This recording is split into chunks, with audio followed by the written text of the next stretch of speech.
What is the mind? An inquiry into the invisible architect of experience. Have you ever stopped, truly stopped, and asked, not how the mind works, not what it does, but what it is? Not in the way scientists break it down, not as philosophers dissect its nature, not even as psychologists describe its functions, but something deeper, more intimate, more strange. Because we often collapse three vast, distinct realms into one, the brain, the mind, and consciousness. And in doing so, we blur the lines between the physical, the functional, and the phenomenal. The brain is matter, plain and extraordinary matter. A eges haromtized kilogram ksoda apuha. Ose haitot shovet. It is flesh and electricity. Neurons firing in precise cascades, synapses bridging chemical messages, blood vessels nourishing silent thought. It is tangible. It is physical. You can hold a brain in your hand, measure its waves, slice it thin and stain it blue. Watch it light up in an MRI. It is biological hardware, evolution's most intricate machine. But the mind is not a machine. The mind is what the machine does. It is not a thing, but a process, a choreography, a whisper between cells, a dance of data in darkened halls of matter. The mind is not in the brain. It is what the brain is doing when it thinks, when it feels, when it dreams.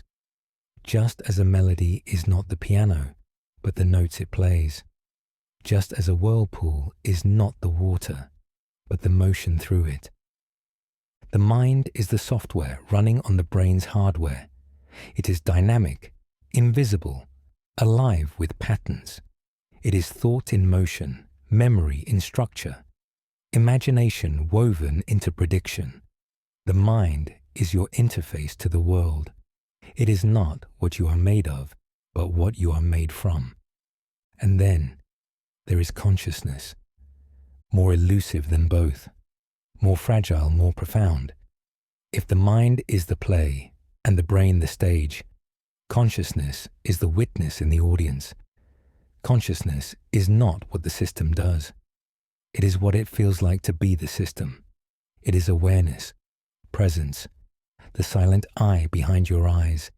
It is the shimmer at the edge of thought, the whisper before language, the subtle sense of being alive right now. You cannot find consciousness in a neuron. You cannot scan it, dissect it, or explain it away. It is qualia, the inner glow of experience, the redness of red, the ache of longing, the feeling of being you. And yet somehow all three, brain, mind, and consciousness, are entangled, interdependent, bound in a mystery that no theory fully captures. The mind sits in the middle, between biology and experience, between structure and sensation.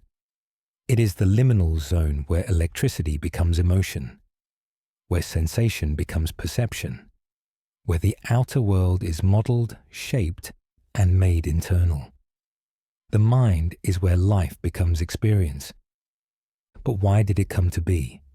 Not to write poetry, not to ask questions, not to solve riddles or paint dreams. Those are byproducts. Evolution did not grant minds for beauty or truth.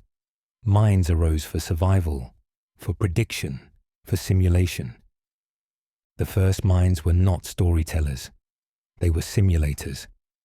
In a chaotic world of claws and shadows, the organism that could picture a future before acting within it had a critical edge, the one that could rehearse. What if the rustle is danger? What if I wait? What if I run? Stood a better chance than the one that only reacted. Reflex gave way to reason. Instinct gave way to imagination.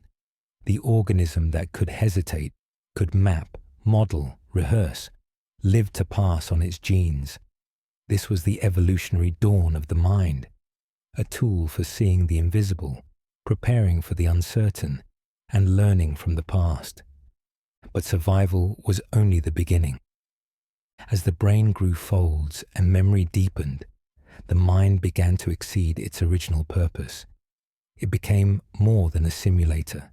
It became a storyteller, a stage for creativity, a mirror for the self, a canvas for the imagined.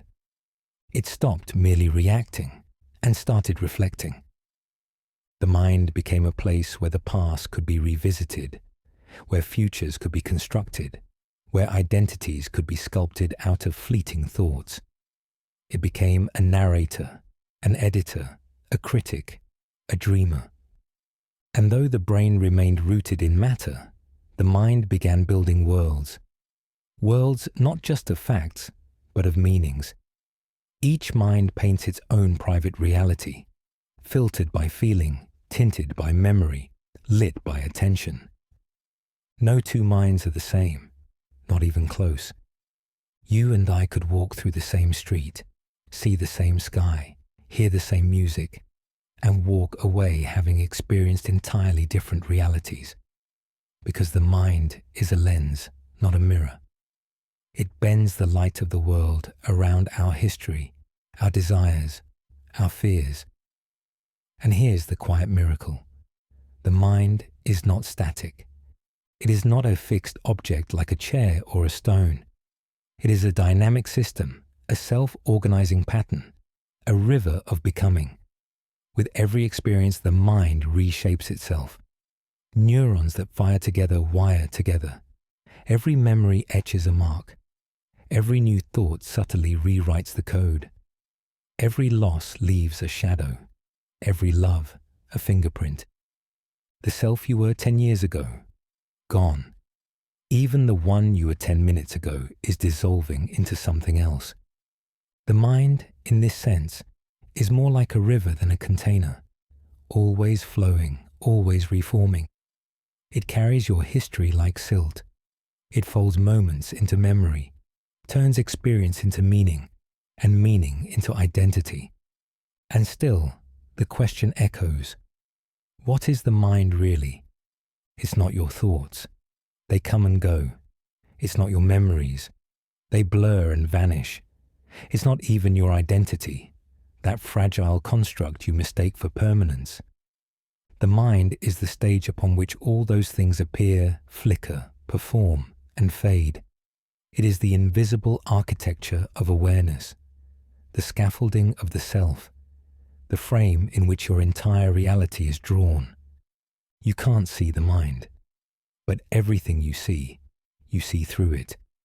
Every emotion you've ever felt, every idea you've ever considered, every face you've ever loved, they pass through this mysterious filter.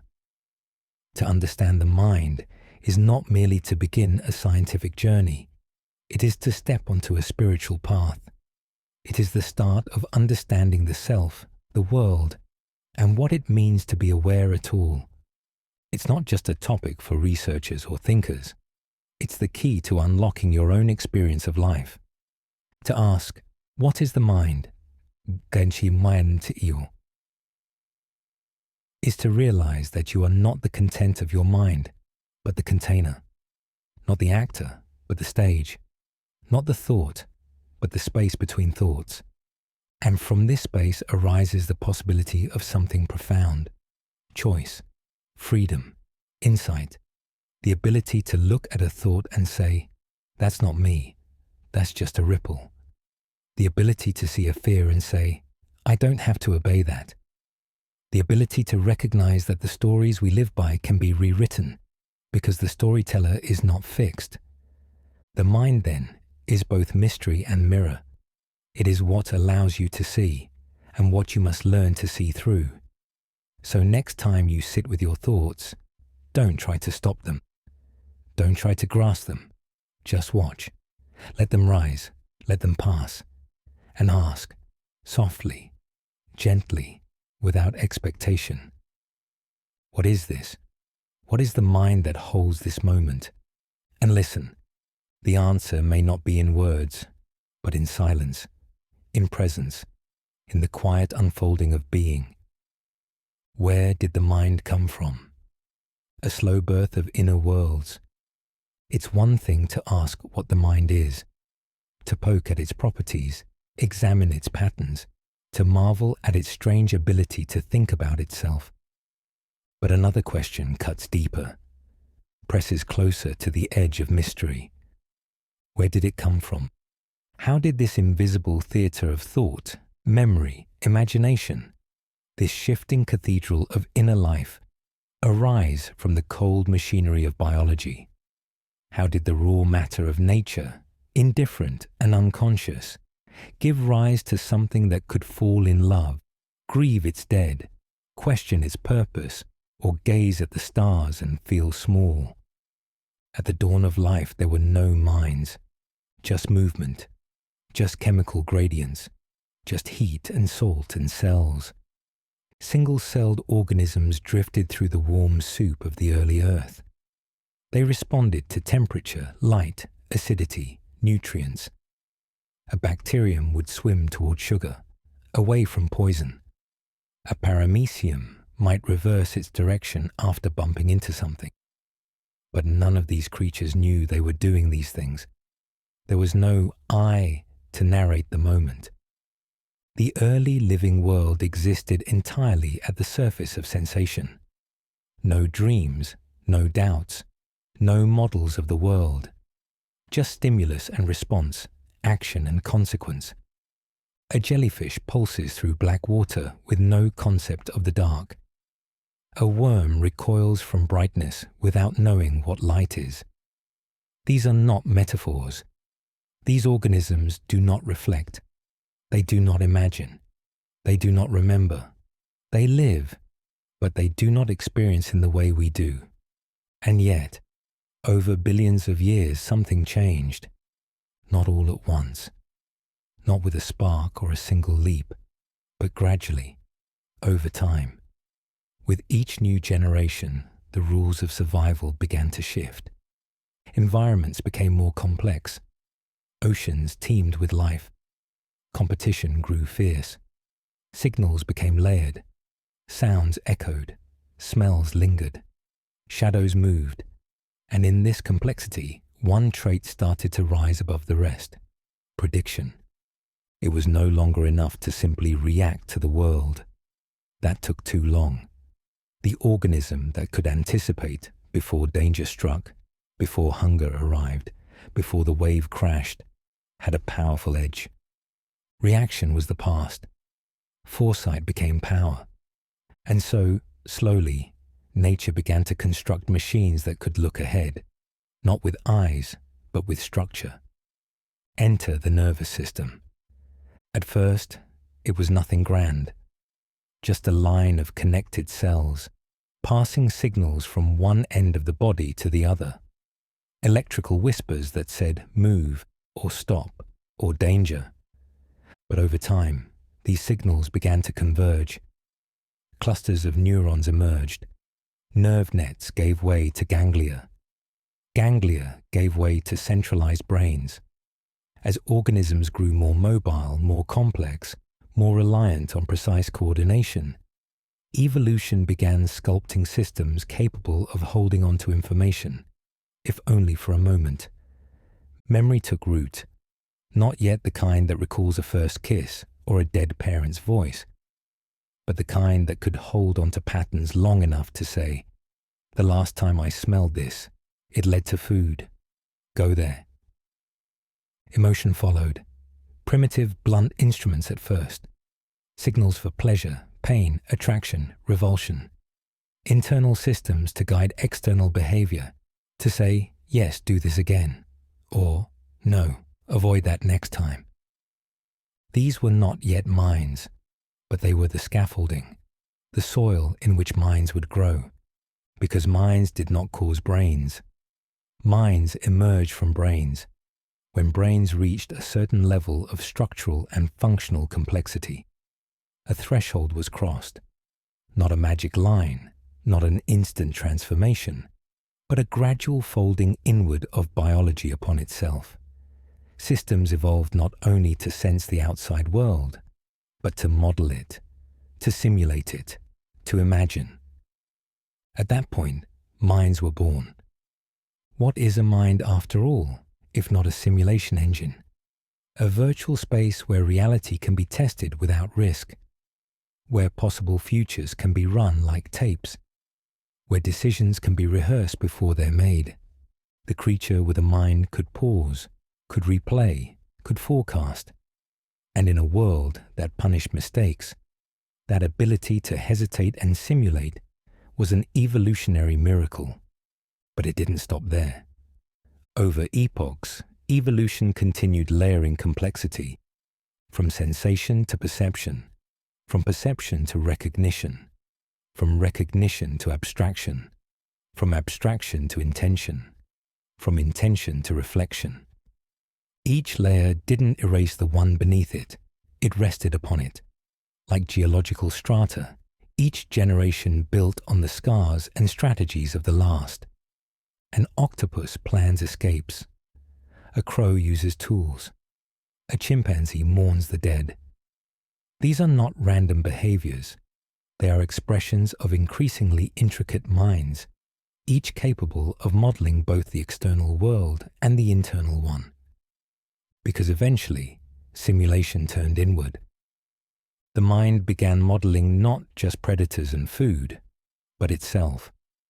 The organism became the object of its own awareness, a flash of metacognition, the birth of the self.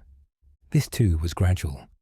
A dolphin recognizes its reflection, an elephant grieves, a magpie hides food while watching for observers. These are not simple acts. They are signs of layered minds. Minds aware, in some dim or brilliant way, of their own mind. And that is where the mystery deepens, because once the mind becomes aware of itself, a strange feedback loop begins. You are no longer just thinking, you are thinking about thinking. And thinking about thinking leads to art, philosophy, religion, dreams, doubts. Leads to this very question: where did the mind come from? The answer is not divine spark or single mutation. It's not magic. It's not even particularly sudden. The answer is recursion, feedback, structure begetting complexity, begetting self-reference. The mind emerged the way a whirlpool forms in a stream, not summoned, but allowed, not imposed, but invited by the conditions of the system. When a brain became complex enough to represent the world, and then represent its own representations of the world, mind arose. But we must not mistake this emergence as immaterial. The mind is not a ghost. It is not outside nature. It is the most natural thing of all, a phenomenon born not in spite of biology, but because of it. A rose emerges from soil, a storm from the meeting of winds, a mind from a living brain. And yet, it feels different. Why? Because minds do not just register the world. They create meaning. They filter the chaos of experience into narratives. They give names to the nameless. They turn a sound into a memory, a pattern into a story, a wound into wisdom. From the outside, a mind is invisible. It leaves no footprints. You can't touch a thought. You can't weigh a belief. But from the inside, it's all you know. The pain of loss, the pleasure of music, the feeling of falling in love. These are not properties of neurons. They are experiences, real, immediate, rich. And while they depend on neurons, they are not reducible to them. That's the paradox. The mind is of the brain, but not merely the brain. It is the shimmering echo of activity, the ripple of awareness through matter, the story told by 86 billion neurons whispering in electric chorus. And so the mind didn't arrive in a moment. It grew. It grew in the shadows of instinct. It bloomed through countless failures. It evolved by trial, by accident, by necessity. It began as sensation, became perception, matured into prediction, blossomed into reflection. And here we are, creatures made of flesh, blood, and bone, asking about things that cannot be seen, wielding minds that think about minds, brains that simulate universes, minds that simulate meaning, and hearts that ache for answers. Where did the mind come from? From life, from complexity, from a universe that, given enough time, began to imagine itself.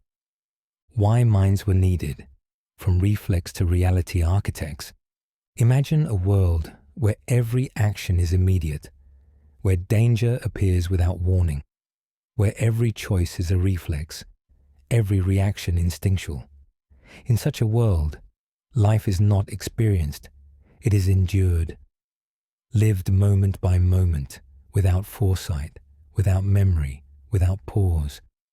The organism sees but does not look, moves but does not choose, flees but does not fear.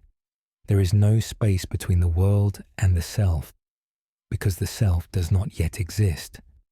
This is the world before minds, a world governed by raw sensation, stimuli in, responses out, light, move toward, heat, retreat, touch, contract, hunger, seek. And it worked, for a time. In a world where danger was sparse, where food was abundant, and where complexity was low, this form of life, simple, reactive, unthinking, thrived. A stimulus triggered a response, fast, efficient. It was nature's first algorithm, sense and act. But then the world changed. It grew crowded. It grew volatile. It grew layered in ways no reflex could predict. Dangers multiplied, not just in number, but in subtlety. Predators developed camouflage. Prey learned to hide. Signals overlapped. Opportunities became fleeting. The line between safety and risk blurred. And so reflex, once sufficient, began to fail. In this shifting world, a new kind of challenge emerged, uncertainty, and with it, a new kind of solution was needed. Enter the mind, not as a luxury, not as an intellectual bonus, but as a biological necessity. The mind solved what instinct alone could not: how to survive in a world where not every danger is visible, not every opportunity sensed, and not every reaction leads to survival. The mind did not replace reflex, it built upon it. It added a layer, a space between stimulus and response, a delay, a silence. In that silence, something powerful happened. Imagination. Imagination is not fantasy. It is simulation. And simulation is survival. Where instinct acted blindly, the mind modeled. It rehearsed actions before enacting them. It visualized outcomes before chasing them. It ran experiments, silently, internally. The cost of trial and error was transformed into thought and consideration. The tiger, before pouncing, could now anticipate the prey's escape route. The bird, before flying, could recall where seeds had once been buried. The early human, before building shelter, could scan the sky and foresee the storm. This shift, from reactive instinct to predictive modeling, was not cosmetic, it was revolutionary, because it introduced something that had never existed before in the animal kingdom: mental time travel. Not literal time travel, but cognitive. The ability to revisit the past, not as a memory fragment, but as a narrative. The ability to project into the future, not as a hunch, but as a possibility. This ability to mentally move through time changed everything. Suddenly, survival was not just about what is, it was about what was and what might be. Creatures could remember mistakes and avoid repeating them. They could delay gratification.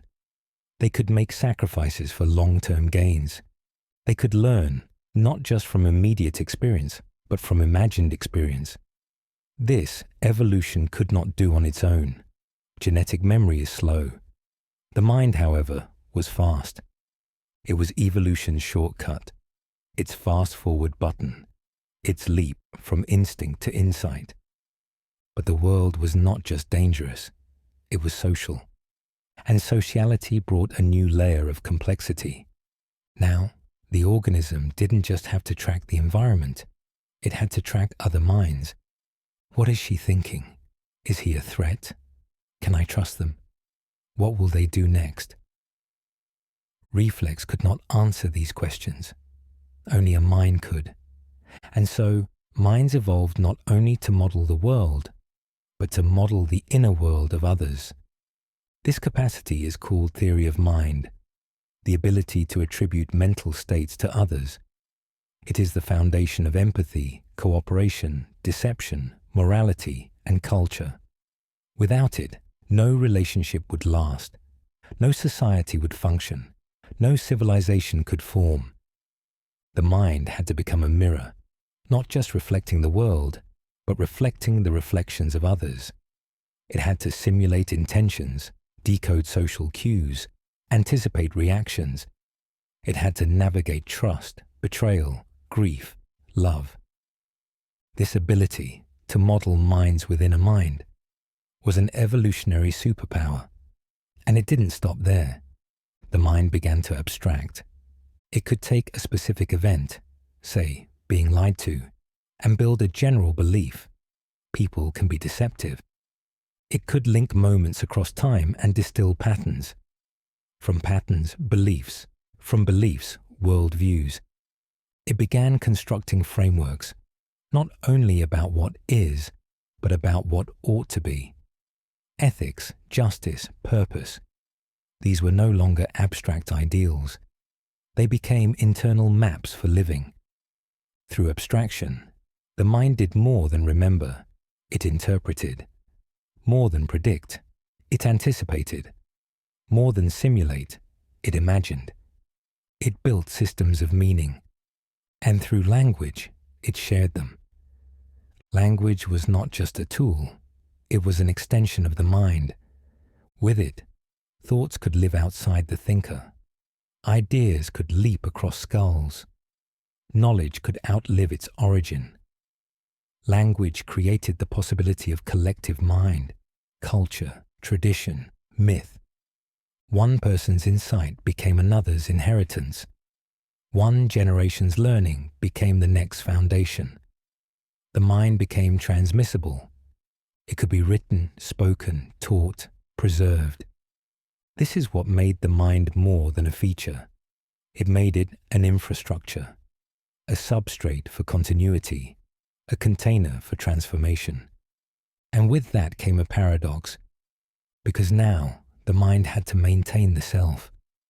Amid the ever-shifting world, new jobs, new friends, new failures, the mind needed to preserve an inner thread, a sense of continuity, of identity. It remembered your name, your story, your wounds, your goals. Even as your cells changed, your memories faded, your thoughts shifted, the mind constructed a coherent you, not fixed, not frozen, but familiar.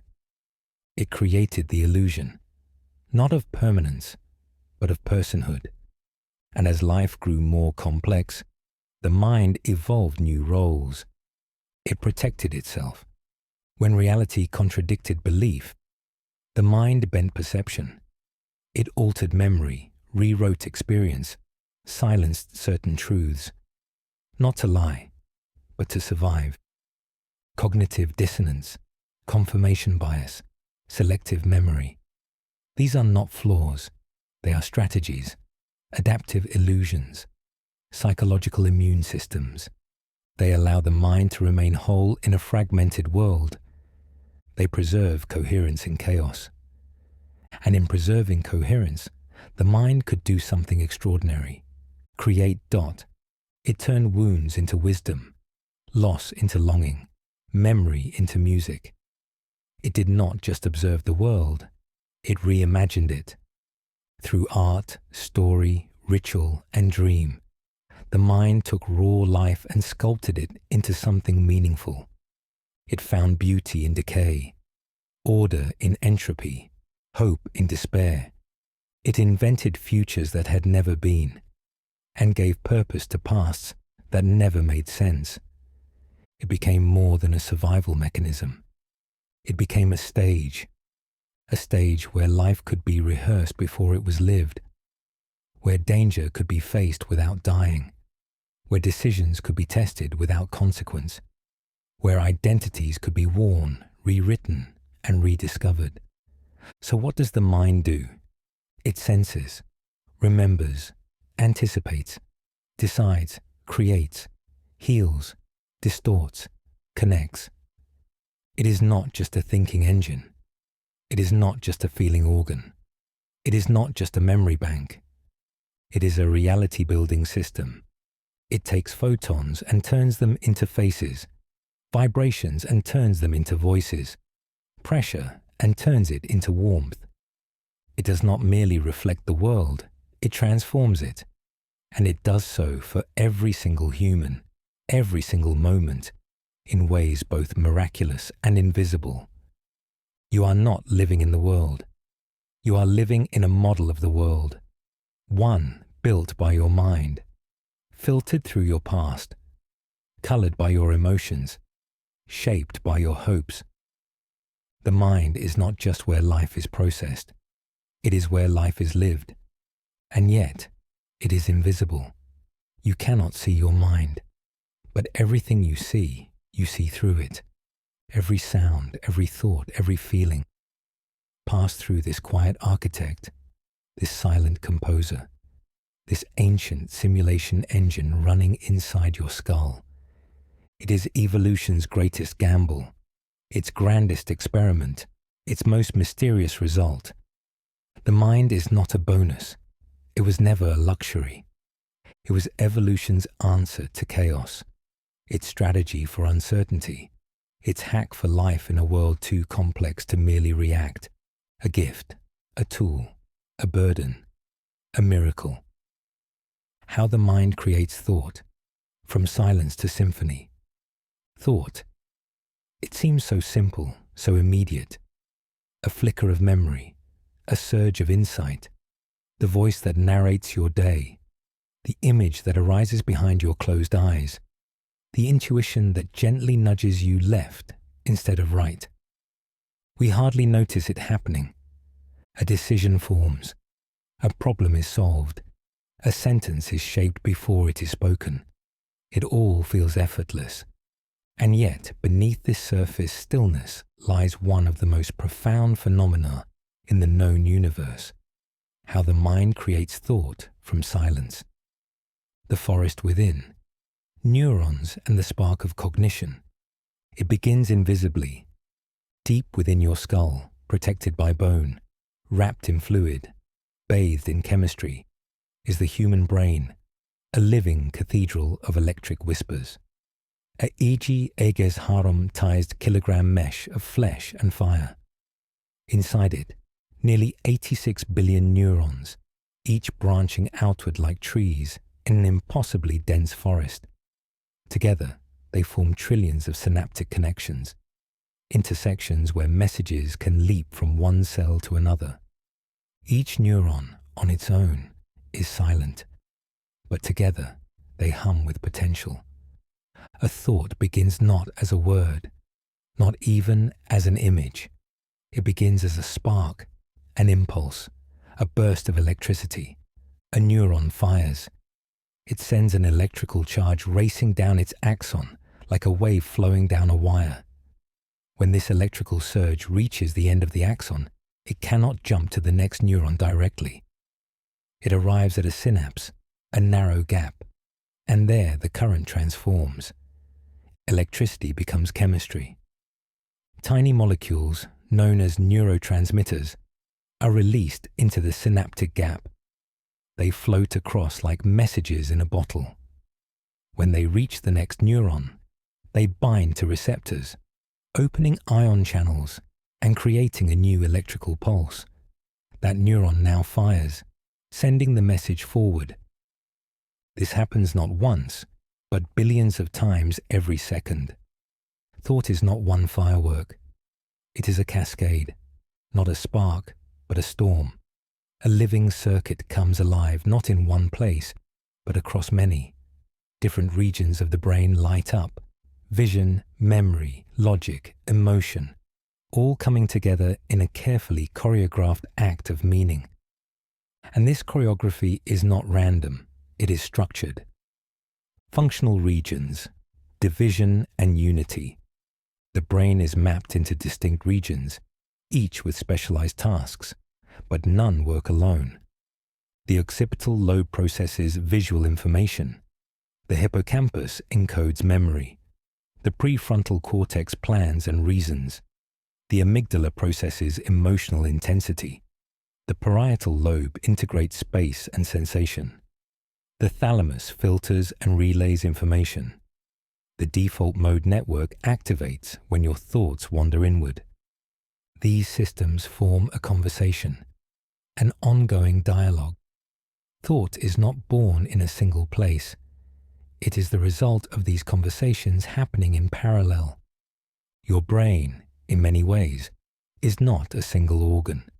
It is a society of mind, a federation of specialized agents cooperating at extraordinary speed to produce a single moment of awareness. Brain plasticity, thought-shaped structure. And here is where it grows even stranger. Every thought you think reshapes your brain. This is not metaphor, this is literal. Every firing of a neuron strengthens the path between it and others. Neurons that fire together, wire together. This is brain plasticity, the ability of your neural structure to change in response to experience. Every habit you form, every word you learn, every mistake you regret, etched into the network like footprints in clay. Memory is not stored like a file on a hard drive. It is woven into the network by pattern and rhythm. It is recalled by reigniting the same neural dance that created it. So thought is not just ephemeral. It is architectural. Thinking is building. You are, with every idea, laying down new paths in the forest. With every realization, you shape the landscape within. You are not only the product of thought, you are also its author. Rhythm and coherence, the music of the mind. But neurons alone cannot explain thought. Timing matters. Rhythm matters. Enter brain waves, the oscillations that guide neural activity. Measured in hertz, brain waves synchronize distant regions, allowing them to act in concert. Delta waves in deep sleep. Theta waves during meditation or drowsy creativity. Alpha waves during calm focus.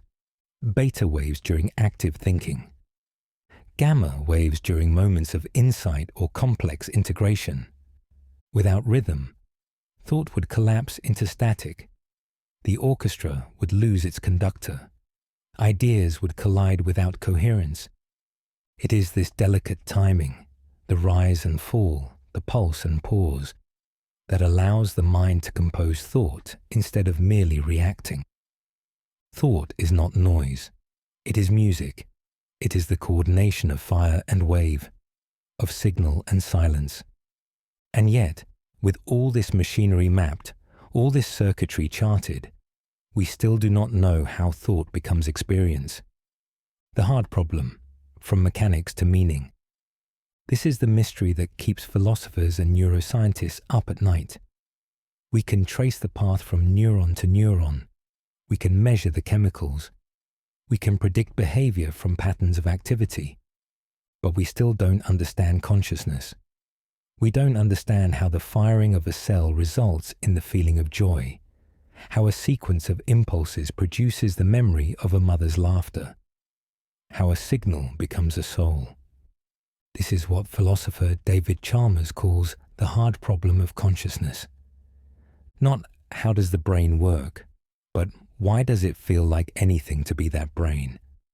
Why are we not just machines processing information? Why do we feel? Why do we care? No algorithm explains sorrow. No data structure explains love. And yet, somehow, it arises. Out of silence, matter becomes meaning. Out of fire comes fear. Out of rhythm comes reverie. This is the crossing from biology to biography, from chemistry to poetry. It is a mystery not solved but lived. Thought as self-simulation. One emerging idea is that thought arises when a system becomes complex enough to model itself. Your brain doesn't just process the world, it processes itself processing the world. This loop of observing observation, of thinking about thought, is called recursive self-modeling, and it changes everything. It gives rise to self-awareness. It allows for introspection. It makes thought dynamic, layered, ever-evolving. You don't just have thoughts. You observe them. You narrate them. You judge them. You think about your thinking. And this recursive loop is the seed of identity. You are not your thoughts. You are the space in which thoughts appear. You are the mirror in which they are reflected. Thought, then, is not a stream. It is a sea. It swells and calms. It rushes and recedes. And somewhere beneath the waves, the mind continues its endless work. The languages of thought. And not all thought is in words. Much of it is pre-verbal, silent, sensory. An image, a rhythm, a smell that stirs something unspeakable, a pain you cannot name, a hope you cannot articulate. The mind speaks in dialects, in picture, in feeling, in intuition. Words are only one layer, the surface. Beneath them lies a whole universe of thought you cannot translate, but still feel. And this silent thought shapes you. It guides your decisions, colors your moods, whispers your dreams. You are not always aware of it, but it is always there. The mind thinks even when you don't realize it's thinking. It calculates in the background. It mulls over memories in dreams. It connects dots while you walk, or cook, or cry. It is not a machine you start and stop. It is an ocean that never sleeps. The thought that thinks of thought. And then, perhaps most extraordinarily, the mind can do this. It can think about itself. It can ask, where do my thoughts come from? Why do I believe what I believe? What is the nature of thinking itself? This recursive gaze turns thought into philosophy, turns biology into wonder. In this act, the mind ceases to be a tool. It becomes a mystery aware of its own mystery, a spark aware that it burns, a wave aware that it moves, a mirror reflecting its own depth. So how does the mind create thought? Through fire and silence, through rhythm and recursion, through connection and chance, through evolution and enigma. It is the most intimate act and the least understood. A whisper in the brain, a storm behind the eyes, a miracle born moment by moment within you. And perhaps the greatest miracle is this, that you can stop and wonder and ask, what is this thought?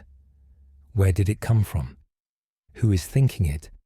And in asking, you awaken to what you are, not just a mind that thinks, but a mind that knows it thinks, a mind that reaches through biology and becomes aware of its own becoming.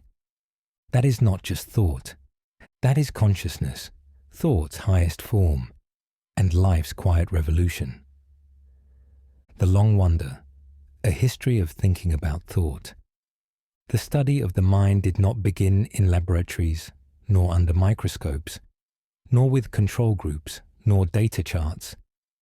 It began in quieter places, beside fires, beneath stars, amid the hush of wind through leaves and the slow turning of time.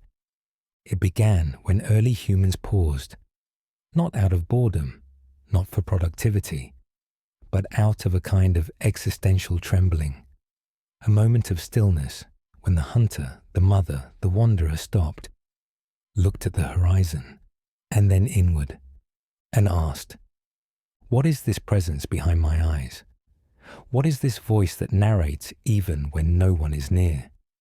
What is this flicker that remembers pain, that dreams of tomorrow, that fears and loves and regrets?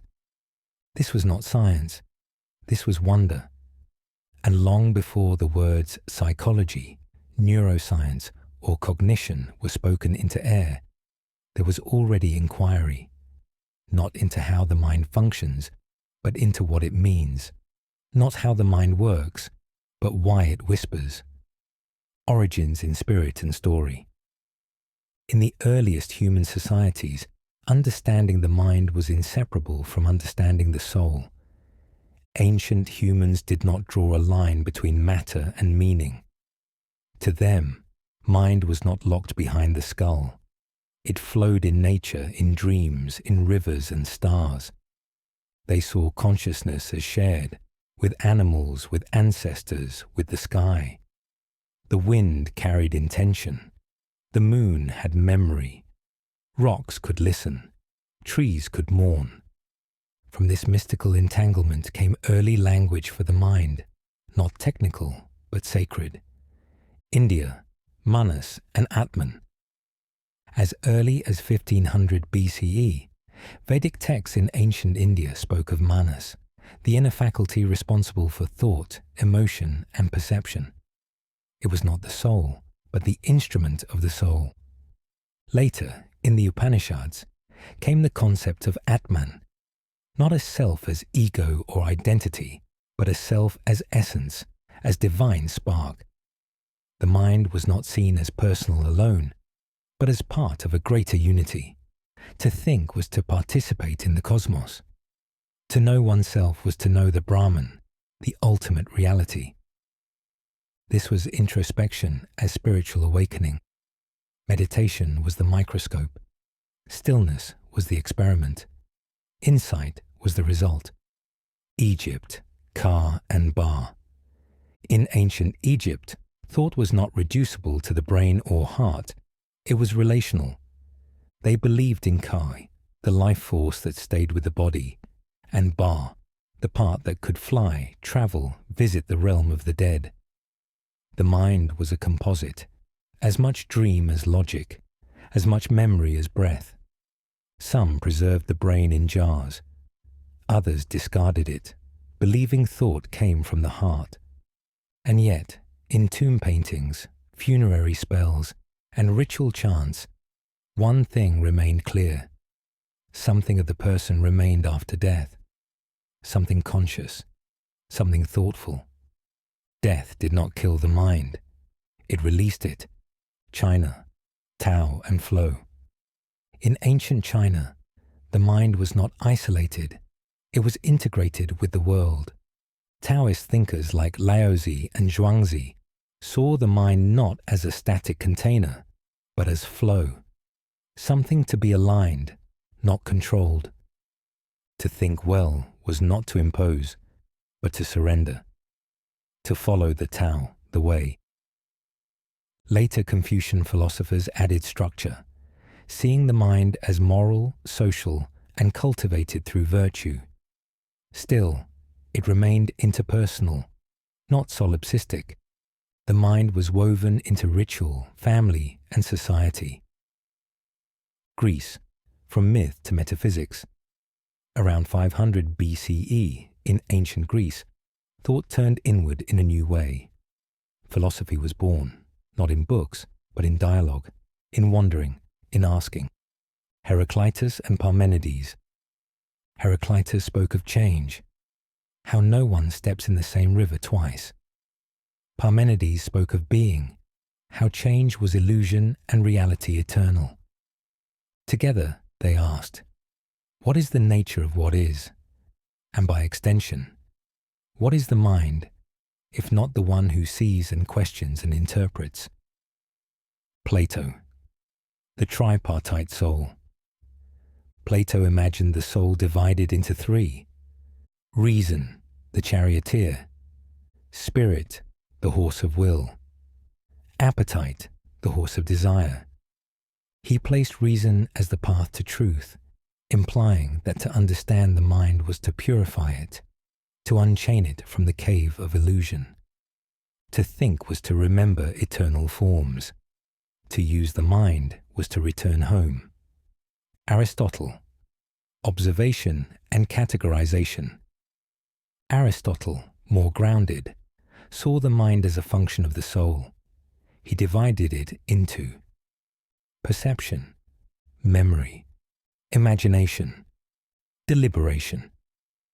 The mind was a tool, not a soul itself, but its way of grasping the world. He may have lacked modern instruments, but his observations were often astonishingly accurate. He recognized that the mind is not one thing, but many interlocking faculties. The mind in motion, Buddhism and impermanence. In early Buddhist teachings, the mind was something else entirely, not a thing, but a process, a stream, a chain of momentary events, always changing, never solid.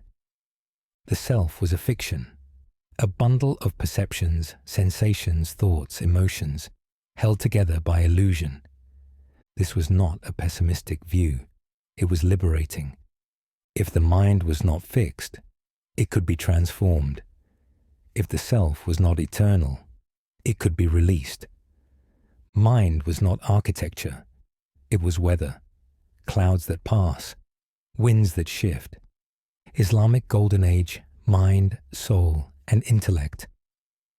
Between the 9th and 13th centuries, the Islamic world became a global center of learning.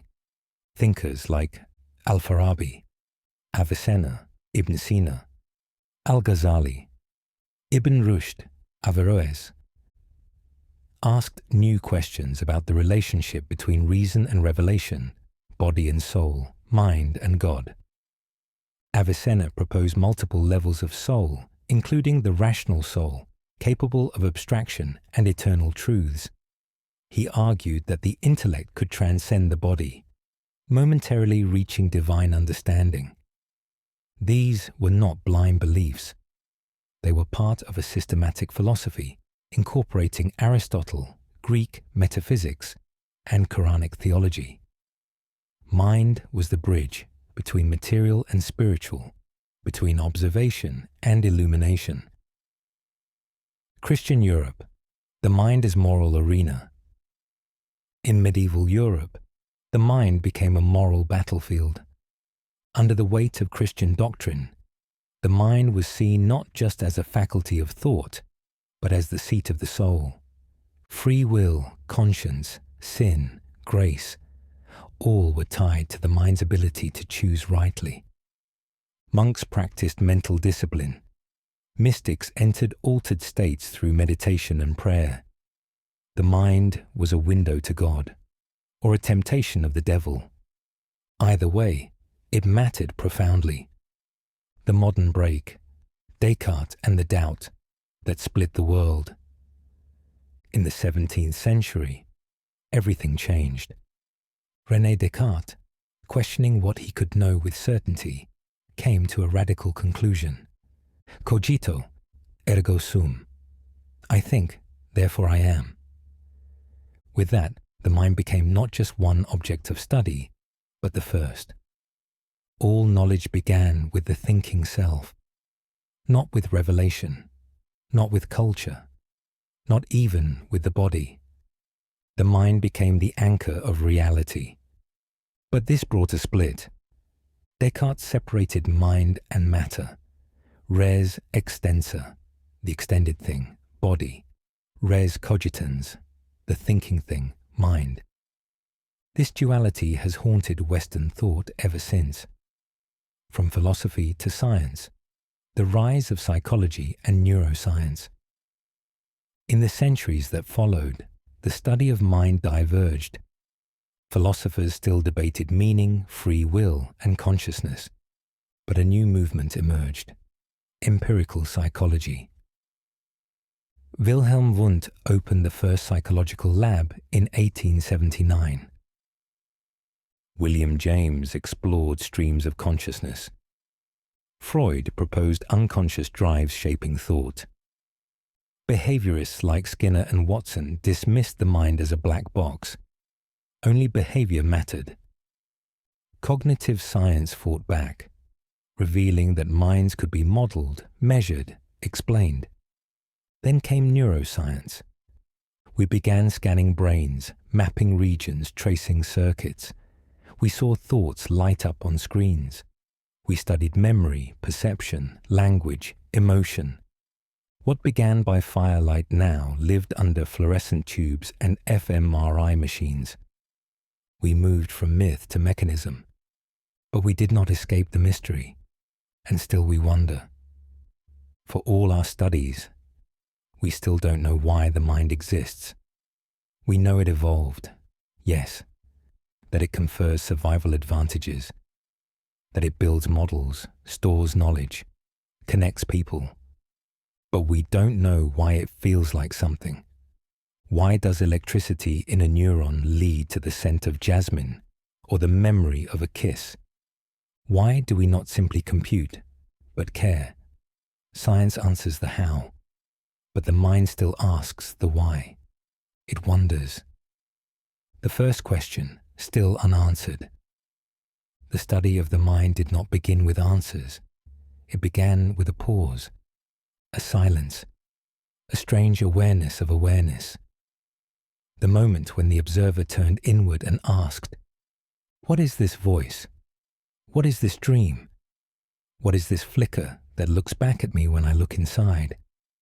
And though we have given it names, soul, psyche, cognition, consciousness, though we have dissected, scanned, and simulated, we are still asking, still listening to the fire crackle, still watching the stars, still wondering, what is this thing that thinks?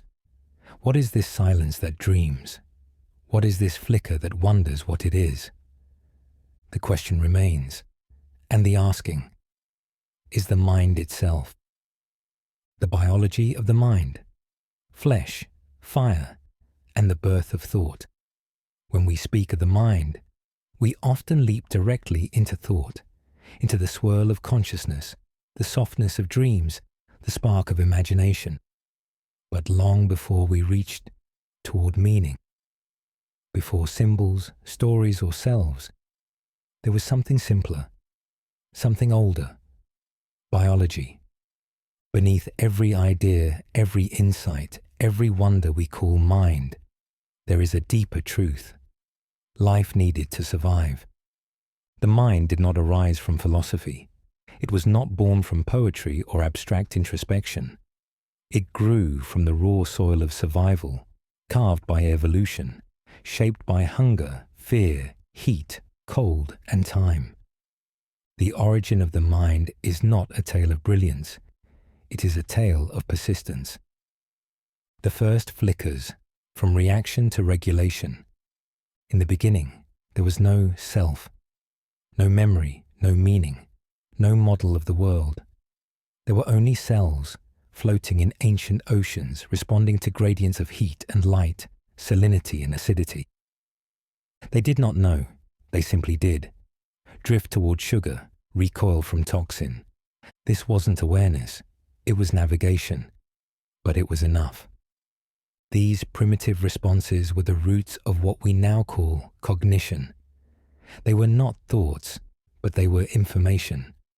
Not choices, but biases toward life. Each twitch was a vote for survival. Each avoidance, a premonition of pain. As life grew more complex, so did its needs. Single cells became colonies. Colonies became organisms. Organisms needed coordination. And so arose the first nervous systems, nets of connected cells, able to transmit signals faster than diffusion alone. The jellyfish, with its web of nerve fibers, could now move. The worm, with its primitive clusters of neurons, could learn. These were not yet minds, but they were no longer purely instinctive either. They could process dot. The earliest forms of what we now call thinking were not thoughts at all. They were refinements of reaction. They were speed, efficiency, a way to respond before dying. The brain as an evolutionary layer cake. Over millions of years, evolution did not design the brain, it layered it. It did not begin with intelligence, it began with regulation. At the core of the modern brain lies the brainstem, the oldest part. It handles the essentials: breathing, heartbeat, digestion, sleep. This is life support, not introspection. Above it lies the limbic system, which manages emotion, reward, fear, memory. The limbic brain does not speak in words. It speaks in feelings, sudden, visceral, immediate. And then, wrapping over it all, is the neocortex, the crowning jewel of mammalian evolution. Here we find logic, language, abstract reasoning, planning, imagination. But these layers do not work in isolation. They are not like floors of a building. They are like strata in motion, each layer reacting, informing, and competing with the others. In any moment, one layer may dominate. A loud bang. The limbic system flares before logic catches up. You duck before you think. You survive before you understand. Reason arrives late, but it interprets. It tells the story of your reaction and calls it a decision. The brain is not a brain alone. We often speak of the brain as if it is separate, a control tower, aloof, above. But this is an illusion of language. The brain does not float in thought. It is soaked in flesh, embedded in breath, rooted in the blood. Every idea you have passes through embodiment. This is the principle of embodied cognition. That thought does not happen in spite of the body, but because of it. Your back pain changes your worldview. Your hunger makes you impatient. Your posture shifts your confidence. Your breath alters your belief. The body is not a container for thought. It is a co-author of it. Two-way traffic. Body and brain in dialogue. The communication between brain and body is not one way. It is a loop. A racing heart sends signals upward. Something is wrong. The brain interprets the beat as fear, even if the cause is unclear. The gut, often called the second brain, holds hundreds of millions of neurons. It doesn't just digest food. It influences mood, anxiety, even memory. Hormones like adrenaline, cortisol, oxytocin, and dopamine regulate not just physiology, but emotion and thought. Adrenaline sharpens attention in crisis. Cortisol stretches time in moments of fear. Oxytocin binds us in love and trust. Dopamine reinforces motivation and reward. These are not chemicals in the background. They are editors of perception. Your internal state is not a passive backdrop. It is the canvas on which thoughts are painted. The immune system and mental fog. Even the immune system plays a role in the mind's biology. Inflammation in the body can cause mental fog, depression, fatigue. Chronic illness can reshape personality, reduce memory, cloud emotion. There is no clean divide between mental and physical health. The mind is not above the body. It is within it, made of it, dependent upon it. Every feeling you've had was shaped by a cocktail of chemicals. Every decision sculpted by neural rhythms. Every moment of clarity made possible by the absence of inflammation, exhaustion, or pain. Plasticity, the brain that rewrites itself. And here's the marvel. The brain is not fixed. It is not a circuit board etched at birth. It is a living architecture. It is soft, rewritable, alive. This is neuroplasticity. Neurons that fire together wire together. Memories etch new paths. Trauma forges shortcuts. Learning prunes old connections, builds new ones. You are not just experiencing your life. You are rewiring your mind with every moment. Thought is not just process, it is construction. The brain is a sculptor sculpting itself. And every feeling, every conversation, every repetition or interruption leaves a mark. Even the absence of stimulation can change it. Loneliness shrinks regions related to empathy. Chronic stress erodes memory. Safety nurtures learning. Love thickens the cortex. The brain responds to the story it lives in. Emergence, from structure to self. And from this swirling, synchronizing, metabolizing system, emerges something miraculous. You dot not the parts, not the circuits, not the cells, but the experience of being. This is emergence. The idea that complex systems give rise to properties no single part contains. Just as hydrogen and oxygen form water, which is wet, though neither atom is. Just as ant colonies solve problems that no ant alone can. The brain and body together produce a mind that none of their parts contain. Your memory is not in one neuron. Your sadness is not in one synapse. Your consciousness is not in one cell. It is in the pattern dot, in the timing period, in the cooperation. The mind is not a ghost in the machine. It is the machine, alive. So what is the biology of the mind? It is not just a brain. It is not just tissue. It is tempo. It is touch. It is timing dot. It is rhythm and reaction, feedback and fire, structure and storm. It is a spinal cord carrying messages like a river of light, a cortex layering logic over instinct, a limbic system flooding thought with feeling, a body echoing back its state, a hormonal system tuning mood like a song, an immune system casting clouds or clearing skies. It is breath becoming thought, posture becoming belief, gut feeling becoming conviction, heartbeat becoming fear or courage. The mind is not separate from the body. It is the body, awakened. It is flesh, dreaming.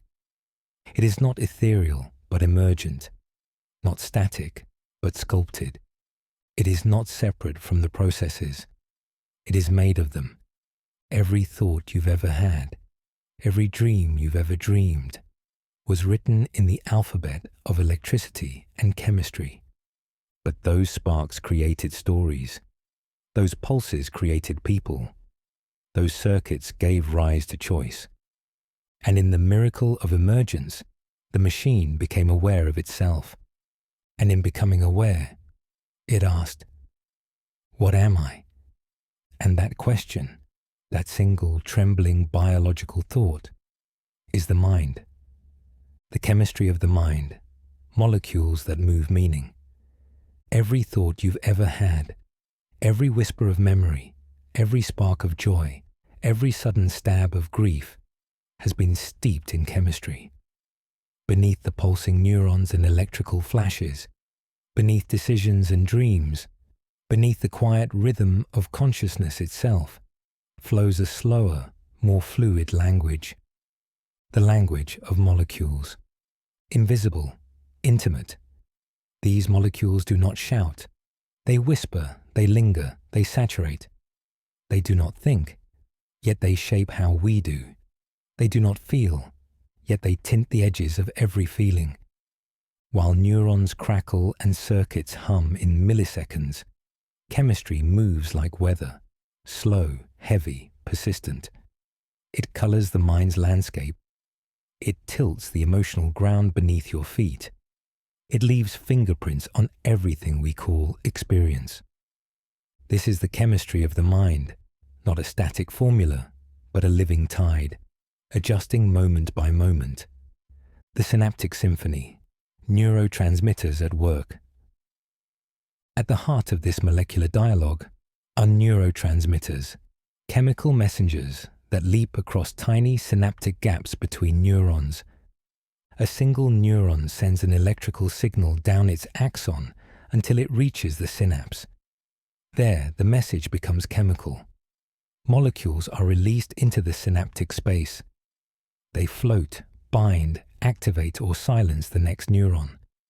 Each neurotransmitter carries its own tone, its own signature emotion, intention, or instruction. Let us meet them.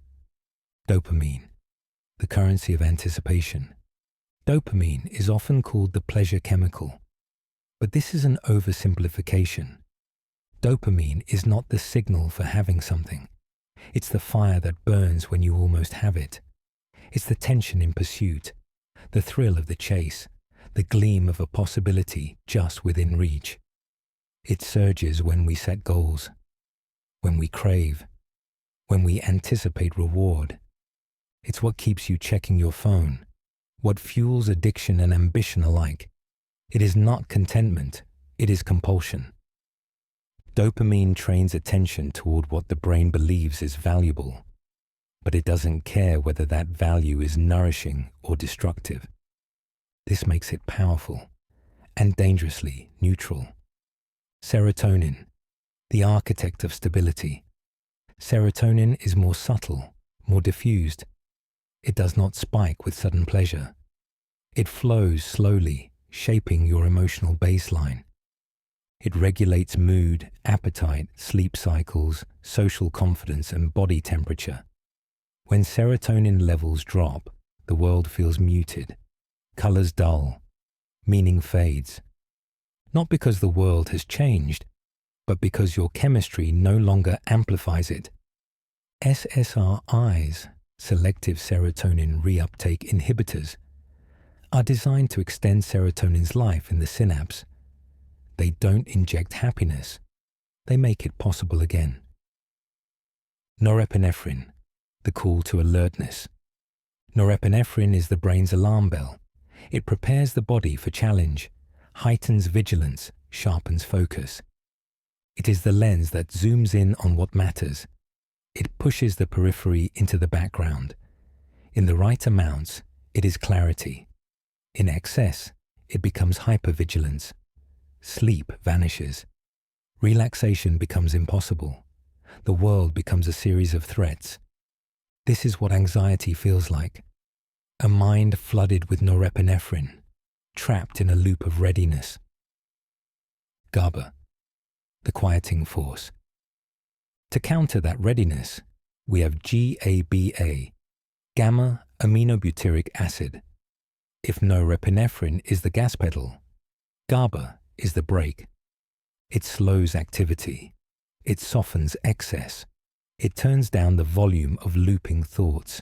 It creates space, mental silence, emotional room. Many anti-anxiety medications work by enhancing GABA's activity, not to sedate the mind, but to make it breathable again. Endorphins, pain's disguised twin. Endorphins are the body's natural opioids, released during pain, laughter, exercise, orgasm, and moments of deep emotional resonance. They mute suffering. They create temporary euphoria. They are not reward. They are relief. A runner's high, a sobbing laugh, a hand held during grief. These experiences are not just emotional. They are chemical storms that say, "You are safe now." Hormones, the body's emotional climate. If neurotransmitters are the brain's chemical whispers, hormones are its chemical broadcasts, traveling through the bloodstream, shaping mood, memory, and motivation from head to toe. Cortisol, the long shadow of stress. Cortisol is the stress hormone, and in short bursts, it's essential. It prepares the body for challenge, mobilizing energy, increasing glucose, heightening arousal. But when cortisol remains elevated through chronic stress, trauma, or relentless pressure, it begins to erode. Memory weakens, sleep fragments, emotional resilience collapses. Long-term cortisol exposure shrinks the hippocampus, the region responsible for memory and learning. This is why stress feels foggy, Why grief feels like forgetting. It is biochemistry thinning the bridge between experience and meaning. Oxytocin, the chemistry of trust. Often called the love hormone, oxytocin is released during physical touch, childbirth, orgasm, and social bonding. It softens defenses, increases trust, heightens empathy, makes us more generous and more tribal. It binds lovers, connects parents to children, but it can also amplify in-group bias. Oxytocin is not good or bad. It is the chemistry of connection, for better or worse. Testosterone and estrogen. More than sex, these are not just male and female hormones. They exist in all bodies and influence a wide spectrum of mental states.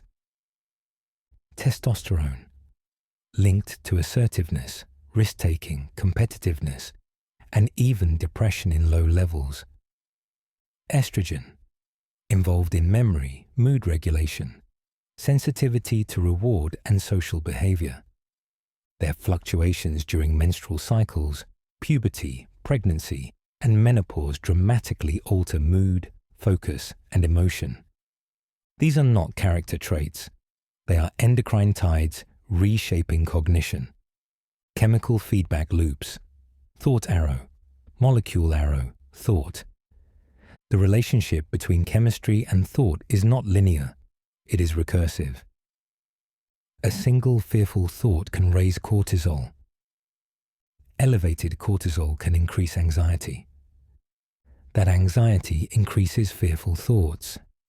This is the loop period, a circle where chemistry responds to perception and then shapes perception in return. Breaking this loop is the heart of therapy, whether through behavior, talk, movement, or medication. Hope, too, has chemistry. The placebo effect, long dismissed as just belief, now shows measurable changes in brain activity. To believe a pill will help activates the same pathways as the pill itself. Expectation becomes chemical architecture. Faith becomes physiology.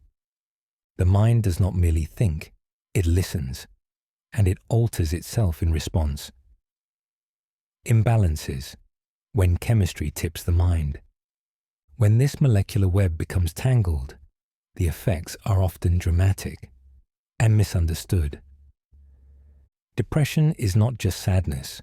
It can be serotonin depletion, dopamine suppression, or chronic cortisol elevation.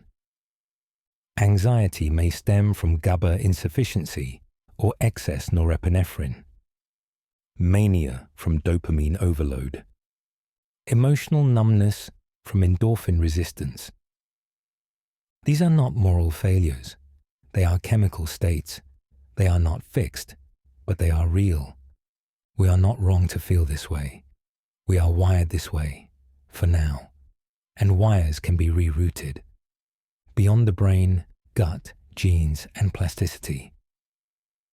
Recent research reveals even more complexity. The gut microbiome produces many neurotransmitters, including serotonin and GABA. Your digestion affects your disposition. The bacteria in your gut may influence your mood, your risk for depression, even your cognitive function. Meanwhile, epigenetics shows that experience alters gene expression. Trauma can switch genes on or off. Meditation can reduce inflammation at the molecular level. Gratitude can increase dopamine receptor density. These are not metaphors. They are measurable effects. So, what is the chemistry of the mind? It is not just a soup of neurotransmitters. It is a dynamic ecosystem, a conversation between cells, signals, memories, and environments. It is dopamine chasing dreams, serotonin building calm, norepinephrine scanning for danger, GABA creating quiet, endorphins muting the ache of being alive, cortisol stretching time in moments of stress, oxytocin flooding the heart with openness, and belief, just belief, reshaping it all. This chemistry does not diminish the mystery, it deepens it, because somehow from these molecules arise laughter, longing, language, memory, forgiveness, article, identity. The mind is not made of chemicals, but it is inseparable from them. And sometimes the smallest molecule can steer the largest feeling. The brain is made of matter, of cells, molecules, membranes, and proteins, folded with exquisite precision. But the mind? The mind is not static substance, but motion. It is the flicker of an idea before language wraps it, the bloom of memory that has no physical shape, the ache of longing, the rush of decision, the quiet presence of awareness unfolding moment by moment like a living equation. The mind is not a thing. It is a process, a rhythm, a choreography, a state of organized change. And if the mind exists within the fabric of the universe, if it arises from the same primordial field that birthed galaxies, black holes, and hydrogen atoms, then it must obey the same fundamental laws that govern all things that move, form, unfold, and fade. Physics is the study of how systems transform. It tells us how mass bends space, how light travels in waves and particles, how time warps near gravity, how entropy unravels order, and how energy shifts and stabilizes across the infinite complexity of forms. Physics, at its essence, is the mathematics of change. And when we turn this lens not outward to distant stars or inward to tiny quarks, but to the internal theatre of thought itself, we begin to ask, if the mind is real, then what is its physics? We begin with energy. Though the brain constitutes only 2% of the body's weight, it consumes around 20% of its energy supply. Every thought, no matter how small or fleeting, is costly. It begins with a change in electrical potential, a tiny ion shifting across a membrane, creating a spark. That spark travels down the length of a neuron, triggers neurotransmitter release into the synapse, and prompts the next neuron to fire. But these cascades are not mind in themselves. Electricity flows through copper wires and lightning storms, but it does not think. What matters is how energy is organized, how it is patterned. Thought is not just heat or charge. It is energy encoded in time, synchronized across systems, filtered through networks that remember, compare, and predict. In this way, thought is more like a waveform, an oscillating, structured configuration of physical energy dancing across billions of interacting elements. And so the mind arises not from energy alone, but from its orchestration. This brings us to the language of information.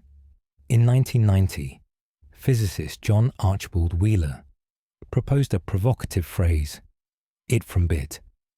That is, at the deepest level, the universe may not be made of matter, but of information. Binary choices, differences, decisions, and distinctions. Yes or no. On-off, here or there.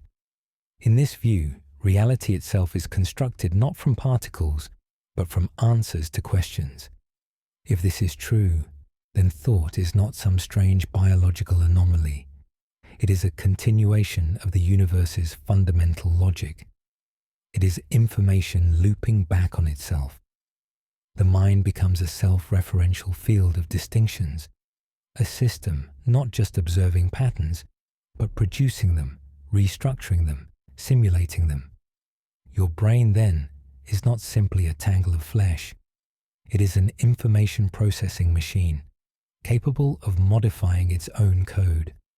Your memories are compressed data encoded in biological form. Your identity is a recursive algorithm, shaped by feedback, reweighted by prediction, and informed by context. The mind is the story the data tells itself about itself. updated with every breath, every surprise, every new variable. But even information obeys physical laws. In particular, it contends with entropy, the tendency for systems to drift from order to disorder. Over time, patterns degrade, coherence decays. A broken glass does not reassemble itself. A stirred coffee does not unmix its cream. Entropy is not chaos. It is the default drift of isolated systems toward uniformity. And yet the mind seems to resist this pull. It remembers, it organizes, it models and corrects and refines. Every thought you think, every memory you retrieve, every pattern you notice is a local reversal of entropy. But this reversal is not free. It costs energy. It burns glucose. It takes cellular effort. To think clearly is to spend molecular currency. To sustain attention is to temporarily hold back the tide of disorder. Your ability to focus, to understand, to create coherence in the midst of chaos is nothing less than thermodynamic resistance, a biological rebellion against dissolution. Some neuroscientists and physicists suggest that what we call consciousness may emerge from a particular kind of information structure, one that is both highly integrated and highly differentiated. In physics and neuroscience, this idea is formalized in Giulio Tononi's integrated information theory by an IT. According to IIT, a conscious system is one where information is so deeply interwoven that it cannot be reduced without loss.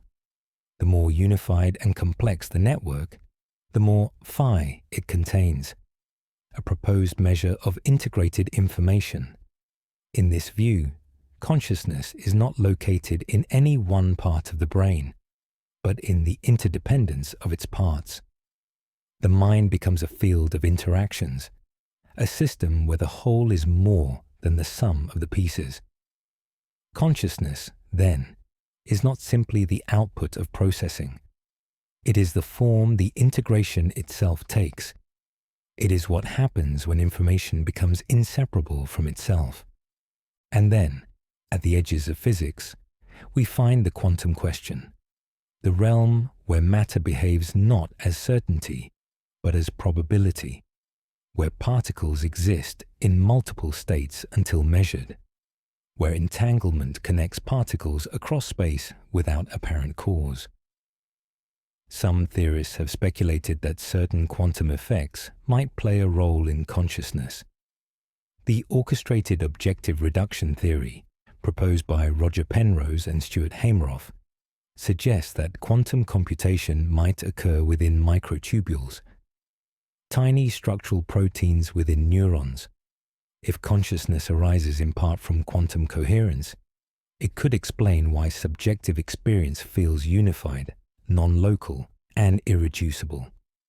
Critics argue that the brain is too warm, too noisy for sustained quantum effects.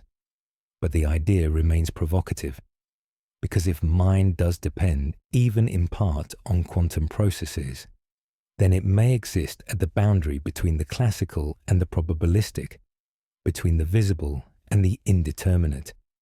It may operate not just in 3 dimensions of space and 1 of time, but across possibility itself.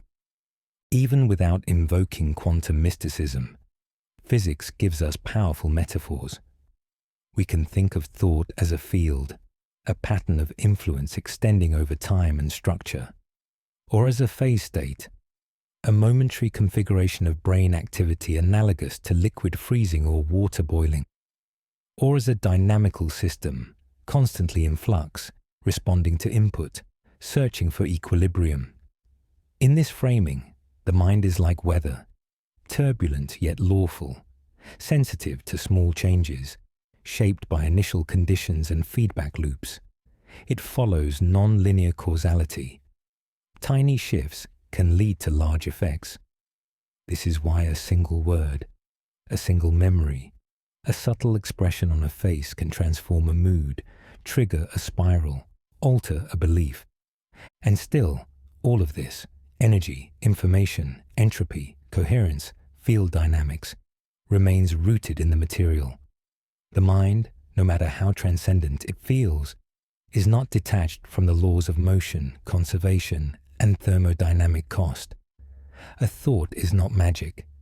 It is a temporary arrangement of particles, an evolving state of a physical system, a ripple in an electrochemical ocean that has evolved the capacity to simulate, reflect, anticipate, and question. It is the same universe that spins neutron stars and folds proteins, now folding upon itself in awareness. To think is to participate in physics. It is to run an experiment across the invisible, using a body as the lab and attention as the lens. So what, then, is the physics of the mind? It is not separate from the rest of reality. It is the application of the same universal rules to a more complex canvas. It is energy organized in high-dimensional space, giving rise to prediction. It is matter remembering its own path. It is entropy being momentarily denied through thought. It is the interaction between systems, electrons and ideas, impulses and inhibition. It is cause and effect, friction and flow, chaos and coherence. It is the arrow of time etched into awareness. It is light, slowed into comprehension.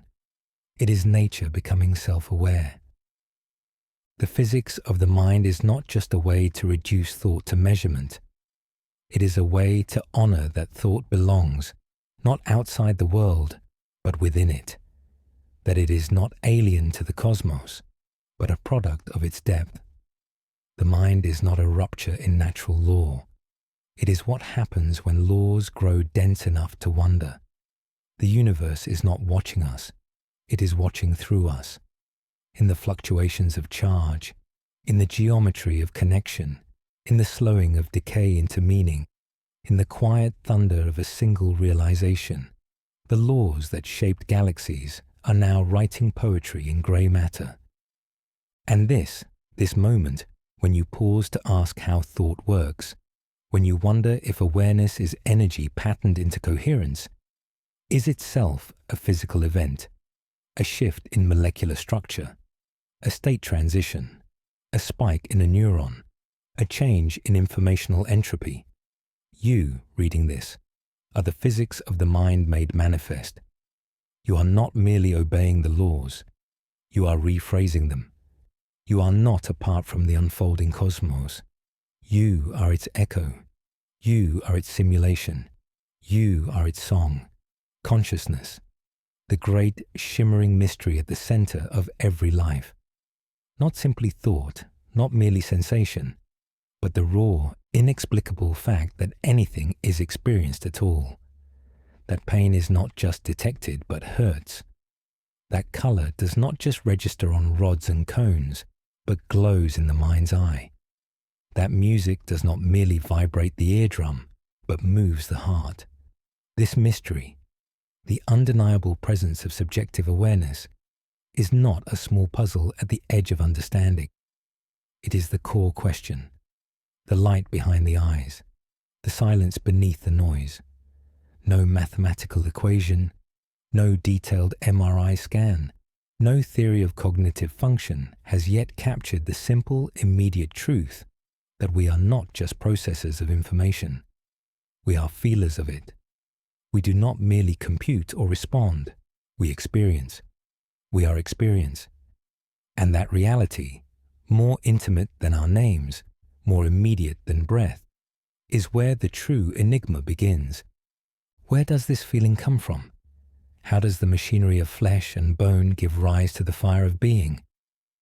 Many answers have been proposed, many frameworks laid out, but all begin in the same tangled jungle, the human brain. Beneath the skull, nestled in the wet folds of cortex and spine, neurons spark with voltage. Ions shift, circuits hum, networks pulse in organized chaos. Sensory data flows in. The scent of rain, the flash of a stranger's eyes, the ache in the back, the memory of a kiss. These inputs are parsed, categorized, evaluated for relevance, for threat, for meaning. But they do not simply pass through like numbers in a calculator. They are integrated, woven into a continuous narrative, shaped by past experience, colored by emotion, aimed toward prediction. Somehow, out of this pattern, a particular rhythm of firing, a distinct flow of signals, a synchrony between distant brain regions, consciousness appears, not as a blur of noise, but as the vivid, structured feeling of now, as a moment of awareness held in clarity. Some neuroscientists believe this act of integration is the key to consciousness. According to integrated information theory, the mind emerges not from isolated signals, but from their depth of interconnection. The more tightly interwoven the information, vision communicating with memory, sound coordinating with emotion, touch synchronized with attention, the richer the conscious moment.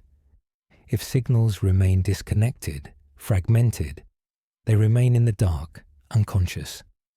But when they bind, when they cohere into a multidimensional whole, they light up into presence. Consciousness, in this view, is the binding of experience into a unified field. This explains why strokes or lesions in the brain can fragment awareness, why dreams can feel disconnected, why the mind can seem to fade during trauma or anesthesia. When integration collapses, so too does the conscious sense of self and world. Another theory, the global workspace theory, frames consciousness as a kind of internal broadcasting system. According to this model, much of the brain operates in parallel, silently and unconsciously. Countless processes unfold beneath awareness, regulating heartbeat, scanning the periphery, suppressing irrelevant memories, adjusting balance, filtering noise. But when a specific pattern or thought reaches a threshold of relevance, it wins a kind of competition and is broadcast across the brain's global workspace. In that moment, it becomes conscious. Like a spotlight in a vast dark theatre, it illuminates a single scene for the whole system to see. You become aware of a sound, a thought, a feeling, not because it was created then, but because it was selected for conscious amplification. Consciousness here is not the whole of the mind. It is the small slice that has access to the microphone, the narrator who can speak across all channels. Yet for all these models, for all the progress in mapping, measuring, modeling, one question remains untouched. Why does any of it feel like anything? Why do signals not simply pass in silence? Why does perception include presence? Why isn't the brain just a dark calculator crunching inputs and outputs without experience? This is the so-called hard problem of consciousness, famously articulated by philosopher David Chalmers. It is not a problem of mechanism, but of meaning. Not how the brain processes light, but why light feels bright. Not how sound waves are decoded, but why music feels like sorrow or joy. Why matter, when arranged in a particular way, becomes not just alive, but aware. This is a question that science cannot yet answer. Perhaps it never will. Because the problem is not about observable behavior or brain function. It is about subjectivity, about qualia, the raw texture of experience, what it is like to taste strawberries, to feel shame, to recognize yourself in the mirror and know, this is me. Science can describe the mechanics, but it cannot yet explain why it matters. One answer is that consciousness is an emergent property. Just as wetness emerges from water molecules, no single H2O molecule is wet, but together they flow. So consciousness may emerge from the collective behavior of neurons. A single neuron is not aware, but a network, sufficiently complex, sufficiently recursive, becomes a mind. This analogy is compelling, but emergence, while helpful, still does not explain why or how subjectivity arises. Another theory posits that consciousness is not emergent but fundamental, not produced by the brain, but revealed through it. In this view, mind is not something added to matter, but something already embedded in it. Consciousness is as basic as space, time, mass. It is a property of the universe, a field that suffuses all things. The brain, then, is not a generator, but a receiver, a tuning device that shapes and channels a universal awareness into a particular, localized experience. This is the view of panpsychism, a philosophy both ancient and modern. It echoes the Vedic notion of Atman, the Buddhist concept of pure awareness, and the quantum mysticism of some contemporary thinkers. It suggests that consciousness is not the outcome of complexity, but its source. Yet another perspective grounds consciousness in self-modeling. That is, a system becomes conscious when it gains the ability to represent not only the world, but itself, when the brain not only maps external events, but also simulates its own responses, intentions, limitations. This creates a strange loop, a system observing itself observing. The result is self-awareness.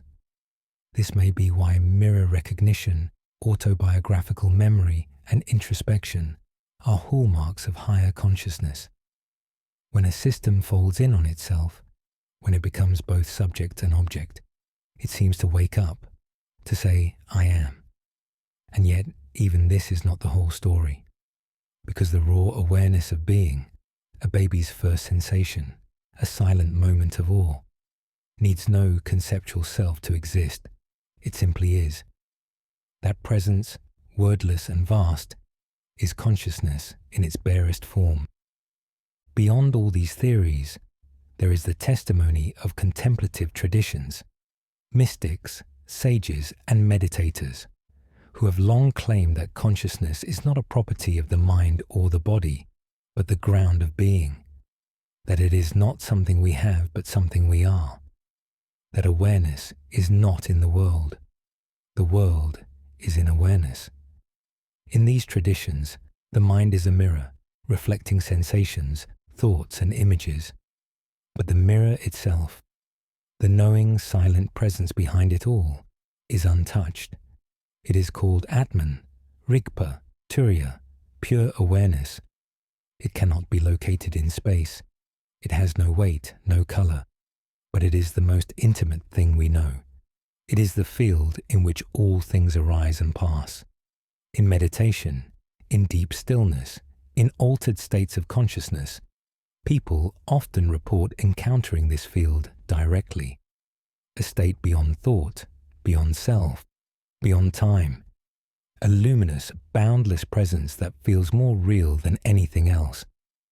Science often sets such accounts aside, yet they persist across cultures, across centuries, suggesting that whatever consciousness is, it is deeper than thought, more primal than identity. So where does consciousness come from? Perhaps it is built from the bottom up, from cells to circuits to networks to awareness. Perhaps it is discovered from the top down, from universal mind to embodied expression. Perhaps it is both, a bridge between biology and mystery, a process that emerges in form but transcends it in feeling. What is clear is this: consciousness is not an illusion. It is not an epiphenomenon, not a side effect, not a trick. It is the most immediate and undeniable fact of existence. Before any belief, before any theory, before any measurement, there is this, the awareness of this moment, the presence reading these words, the field in which thoughts appear, the light behind your eyes. You are not merely a machine interpreting data. You are the experience of that data. You are not a ghost in a body. You are the body made aware. You are the question that can ask, what am I? And in that question, in that wonder, the mystery continues to unfold. Consciousness is not a light switch. It does not simply flick on or off, like the flip of a button separating being from non-being. It moves in waves, in gradients, in thresholds that blur and shift with time, attention, and awareness. It rises and falls like breath. It deepens like dusk and brightens like dawn. It is not a singular event, but a layered phenomenon, an ocean with a churning surface and silent depths. There are times when it seems sharp, clear, laser-focused, and others when it drifts, scatters, dissolves into a fog of feeling, a blur of images, a dream without anchor. To ask how many levels of consciousness exist is not simply to map the layers of the brain or tally the stages of awareness. It is to ask how many ways the self can wake up, how many thresholds the mind can cross, how many windows can open within the same house. At its most basic, consciousness begins with wakefulness, the capacity to be aware of the external world, to sense stimuli, to respond in real time. This primal awareness, shared by humans, dogs, birds, even insects, is the foundation upon which all higher functions rest. It is the difference between sleep and alertness, between a light on and a light out. But this baseline is only the beginning, a platform rather than a pinnacle. From mere wakefulness arises the next level, attention. Attention is not simply being aware. It is selecting among the infinite flood of input. It is the spotlight that turns the vastness of reality into a manageable frame. While wakefulness is passive, attention is sculpted. It filters, chooses, enhances. It creates focus. Where we place our attention determines not just what we notice, but what we experience as meaningful. It is the lens that narrows the chaotic wide angle of perception into something graspable. This level of consciousness shapes learning, memory, and decision-making. It is attention that allows a child to fixate on a mother's face, a musician to lose themselves in a single note, a monk to watch the breath like the rise and fall of the tide. Yet attention is not purely conscious either. It can be hijacked by noise, captured by trauma, manipulated by design. In the age of algorithms, attention is currency, but to attend is not yet to reflect. Above attention lies self-awareness, the capacity not only to sense the world, but to sense oneself within it. This is the mirror stage, the moment the mind turns inward and recognizes itself as a subject, not merely a sensor. With self-awareness comes identity, memory, narrative. The self becomes a timeline, a me who was here yesterday, who plans for tomorrow, who desires, regrets, hopes, fears. The mind doesn't just know, it knows that it knows. It is from this level that we construct personal meaning, track our growth, ponder mortality.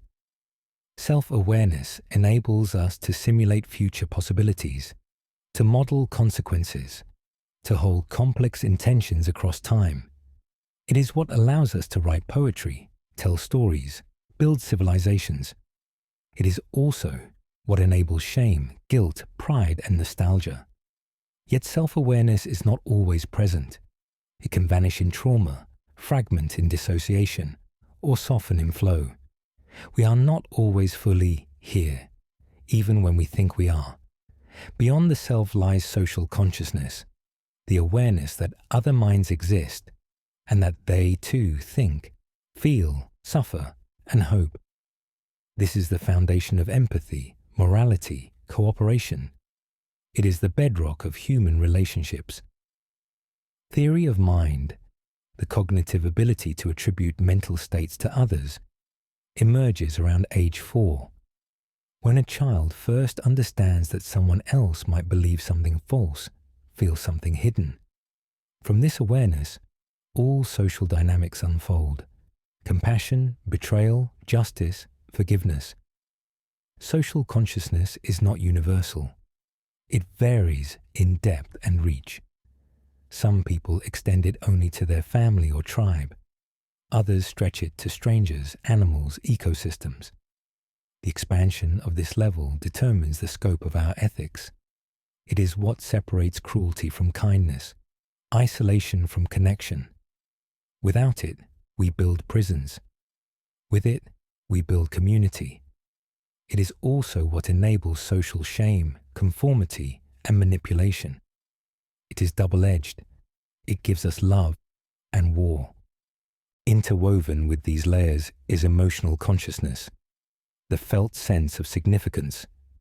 This level does not just register that something happened. It feels the weight of it. Joy, sorrow, fear, awe. These are not passive reactions. They are signals that something matters. Emotional consciousness shapes memory, often more than logic does. It marks certain events as unforgettable. It influences choice, values, relationships. Emotions can rise from below consciousness and pull the rest of the mind into their orbit. Grief can cloud perception. Love can heighten awareness. Anxiety can shrink possibility. To be emotionally conscious is to feel the coloring of experience, not as raw data, but as a story written in the language of the heart. One level further is meta-consciousness, awareness of awareness. The mind steps outside itself and watches its own flow. It notices its judgments, its habits, its compulsions. It sees thought as thought, not as truth. This is the basis of mindfulness, meditation, wisdom traditions. It is what allows one to pause before reacting, to reflect before speaking, to notice the inner critic and ask, is that really me? Meta-consciousness is rare in ordinary life, but can be cultivated. It is fragile but powerful. It creates space between stimulus and response. It allows suffering to be witnessed rather than obeyed. It is the mind seeing itself as process. And in that seeing, something shifts. Control softens. Compassion arises. Identity becomes flexible. Some describe it as standing on the banks of the river of thought, instead of being swept away by it. Beyond metaconsciousness lie transpersonal states, moments in which the boundary between self and world dissolves. These are often brief, but deeply transformative. In these states, there is no longer a subject observing an object. There is only being, presence, stillness, unity. The body fades, the name is forgotten. What remains is awareness without form. These states are described across cultures and religions. The samadhi of yogic meditation, the nirvikalpa of Advaita Vedanta, the beatific vision of Christian mystics, the fana of Sufism. They often arrive after long inner practice, but can also occur spontaneously, in nature, in crisis, in birth, in death. While difficult to explain, they leave a lasting imprint. They suggest that the deepest level of consciousness is not an exalted version of thought, but the absence of division, not knowing more, but being less. These states challenge the idea that consciousness is in the self. They suggest instead that the self is in consciousness. And then there are altered states, dreams, trances, psychedelic journeys, fevered hallucinations. These are not levels on a ladder, but side paths, spirals, temporary shifts in perspective. Lucid dreams show the mind that it can create worlds indistinguishable from waking life. Psychedelics disrupt ordinary boundaries and introduce archetypal images, synesthesia, ego death. Trance states shift agency to something deeper, stranger, older. All these states reveal that consciousness is not a fixed point, but a field, a canvas that can be warped, saturated, or emptied in infinite ways. They show that reality is filtered, not absolute, that what we call normal is a consensus, not a limit. From a clinical and neurological standpoint, consciousness is not binary. The brain does not simply wake up or shut down. There are shades and fragments, coma, vegetative states, minimally conscious states, locked-in syndrome, anesthesia, brain death. Each reveals that consciousness is a spectrum, that awareness can dim without disappearing, fragment without ending. Some patients in vegetative states show responses to music, recognize family voices, cry without memory. Others return from near death with vivid accounts of places and presences not found in scans. These cases remind us that we still do not fully understand what consciousness is, let alone how to measure it. Developmentally, consciousness also unfolds in stages. A newborn lives in raw sensation. Over time, patterns emerge: recognition, intention, self-concept. Children pass through stages of moral reasoning, cognitive abstraction, emotional regulation. Adolescents begin meta-thought. Adults integrate complexity or fail to. Elders sometimes transcend ego. Consciousness grows not just in depth, but in width. It expands its reach, includes more of the world, holds more contradiction, loves more freely. But trauma can freeze it. Culture can narrow it. Fear can fracture it. Consciousness is not guaranteed to grow. It must be invited to grow. And now, in the age of artificial intelligence, we ask whether machines can become conscious. If consciousness is merely computation, then perhaps yes. If it is embodiment, then perhaps no.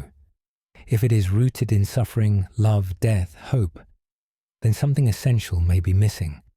Still, AI teaches us something, that intelligence is not the same as awareness. A machine can solve problems, generate art, write poetry. But does it know it is doing so? Does it feel? We do not yet know. And in that uncertainty lies a mirror, for we still do not fully know how we ourselves feel. So how many levels of consciousness are there? There may be as many as there are ways of knowing, as many as there are inner landscapes, as many as there are hearts. Consciousness is not a staircase, it is a continent, a vast terrain of valleys and peaks, rivers of memory, deserts of silence, forests of emotion.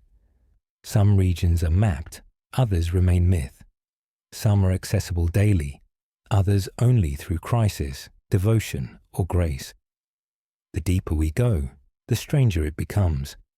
Some levels feel ordinary, others are unspeakable, and each one reveals a truth, that we are not static beings, but shifting presences, that to be alive is to be in motion, not just through the world, but through ourselves. And within every level lies a deeper mystery, that we know we are alive, that we remember, that we imagine, that we grieve what hasn't happened yet, that we look into our own eyes and ask, who is asking, that we can trace thoughts, feel feelings, dream dreams, and still wonder what lies beyond them. The question is not merely how many levels exist, but how many we have touched, how many we have avoided, how many remain waiting just beneath the surface, just beyond language, just inside the next breath. Across the vast diversity of species, cultures, languages, and brains, one haunting question persists. Are there universal laws of minds? Beneath all the difference between humans and animals, between individuals and societies, is there a common architecture, a shared foundation? If minds are shaped by evolution, forged by biology, and tuned by experience, then perhaps certain rules, like gravity, apply everywhere thought arises. To ask this is not to erase difference. It is to search for harmony beneath dissonance, for constance beneath variation. Just as water finds its shape in every vessel, yet always flows, perhaps mind follows laws invisible yet consistent, rules that govern not the content of thought, but the conditions under which thought can arise. The search for these laws begins with pattern. All known minds, whether in octopuses, crows, elephants, or humans, process information. They gather input from the world, organize it internally, and use it to make decisions. Perception becomes prediction. Sensation becomes strategy. This process, sense, integrate, act, is a fundamental rhythm, a cognitive loop as universal as breathing. It is not intelligence in the abstract. It is the architecture of attention. Another law may be economy. Minds, like all complex systems, conserve energy. The brain favors efficiency. It builds habits. It simplifies the complex. It relies on shortcuts, heuristics, that allow fast decisions with minimal effort. These patterns of conservation shape how we learn, how we bias, how we default. Sometimes this leads to brilliance, sometimes to error. But the law holds. Given limited energy and time, the mind optimizes. There is also the law of plasticity. Minds are not marble, they are clay. Synapses strengthen or weaken. Neural maps shift with use. This law governs learning, memory, recovery. It ensures that no mind is fixed, that experience rewrites the self again and again. A lesson learned, a trauma endured, a language acquired, all are traces of this fundamental flexibility. Another principle, anticipation. Minds do not simply react, they predict. From insects to primates, brains constantly simulate what might happen next. Prediction allows for survival, for planning, for imagination. It is the root of expectation, of disappointment, of surprise. The mind is a machine not of reaction, but of forecast. Then there is attention itself. It is not a passive window. It is an active filter. The mind cannot attend to everything, so it chooses. That choice shapes consciousness. Attention binds features into wholes. It selects the signal from the noise. It determines what becomes thought, what fades into background. Emotion too obeys rules. It prioritizes relevance. Not everything matters equally. The mind colors experience to reflect value. What is safe? What is dangerous? What is meaningful? Fear sharpens focus. Joy invites repetition. Sadness slows movement. These responses are not random. They are regulatory signals, shaping how attention is used, how memory is stored, how decisions unfold. Then there is the law of self. All complex minds seem to develop some model of self, whether a bird recognizing its reflection or a human crafting an autobiography.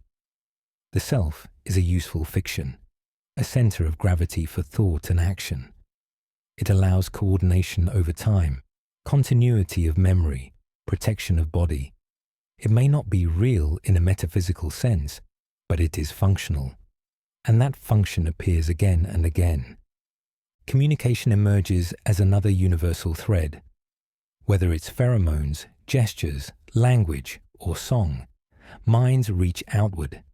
They share, they influence, they synchronize.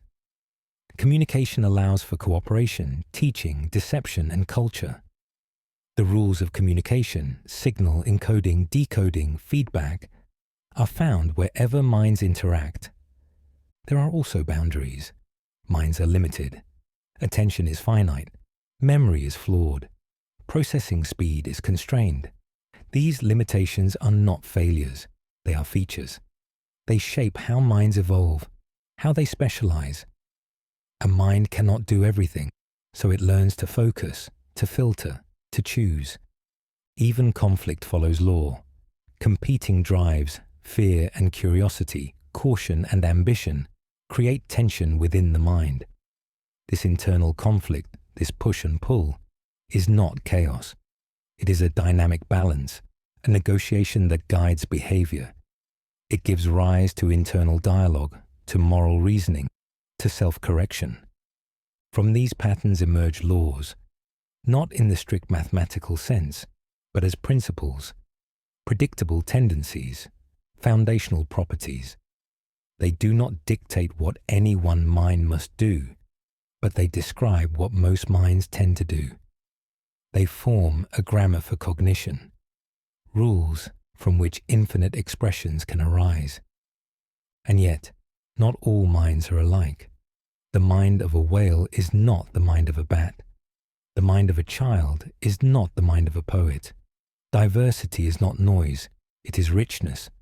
But even in that richness, the deeper you look, the more echoes you hear. The same needs, the same fears, the same yearning to be seen, to be known, to make sense of the world. The search for universal laws of minds is not just scientific. It is philosophical, spiritual, existential. It is the search for what we share beneath culture, beyond species, across time. It is a reminder that while each mind may feel alone, it is part of a lineage, a web, a structure.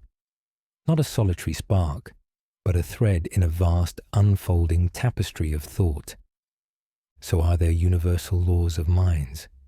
Yes, and they whisper in every thought, every dream, every fear, every bond. They are the shared breath of all who've ever wondered what it means to be alive. The mind is vast, but it is not infinite. For all its wonder, for all its capacity to reason, remember, and dream, it moves within limits, boundaries shaped by biology, history, culture, and time. The mind is not a god. It is a structure, a rhythm, a dance of matter, and it is shaped as much by what it cannot do as by what it can. First, there is the limit of attention. You cannot focus on everything. The mind selects, narrows, filters. This is not a flaw, it is a feature. It allows depth in place of overwhelm. But it also means that most of the world remains unseen. You notice a face in the crowd, but miss the 1,000 others. You follow one thought and lose another. The conscious mind is a narrow beam in a darkened room. Then there is memory. We believe we remember accurately, but memory is not a recording. It is reconstruction. Every time you recall, you reshape. The past is not preserved. It is retold. Details drift. Emotions color facts. Context blurs events. The mind forgets. And sometimes it invents. Perception, too, is bounded. Your eyes see only a thin sliver of the electromagnetic spectrum. Your ears hear a narrow band of sound. What you call reality is a filtered version, a translation tailored for survival, not for truth. You do not see atoms. You do not hear the spin of electrons. The world is more than the mind can grasp. There are also emotional limits. The mind wants coherence, but emotions are turbulent. You try to reason while angry and find logic slips through your fingers. You seek clarity in grief and find fog instead. Emotion is not weakness, it is signal. But it can drown the signal it is meant to carry. Cognitive limits run deeper still. The brain uses shortcuts. It guesses. It fills in gaps. It prefers familiar patterns. These tendencies help with speed, but not always with accuracy. Bias creeps in. Prejudice forms. Certainty replaces curiosity. The mind is not an impartial judge. It is a meaning maker, and sometimes a fiction writer. Then there is the problem of self-reference. The mind can think about anything, even itself. But in doing so, it creates paradox. You cannot fully observe the observer. You cannot step outside your own awareness. The snake that bites its tail becomes a circle, not an answer. Some mysteries stay unsolved because the solver is part of the mystery. The mind also faces the horizon of death. It can imagine infinity, but it cannot grasp its own ending. It can simulate time, yet remains trapped in the now. It can dream of other lives, other worlds, but it wakes again in the same body. Mortality is not just a physical truth, it is a cognitive one. It shapes every hope, every fear, every story.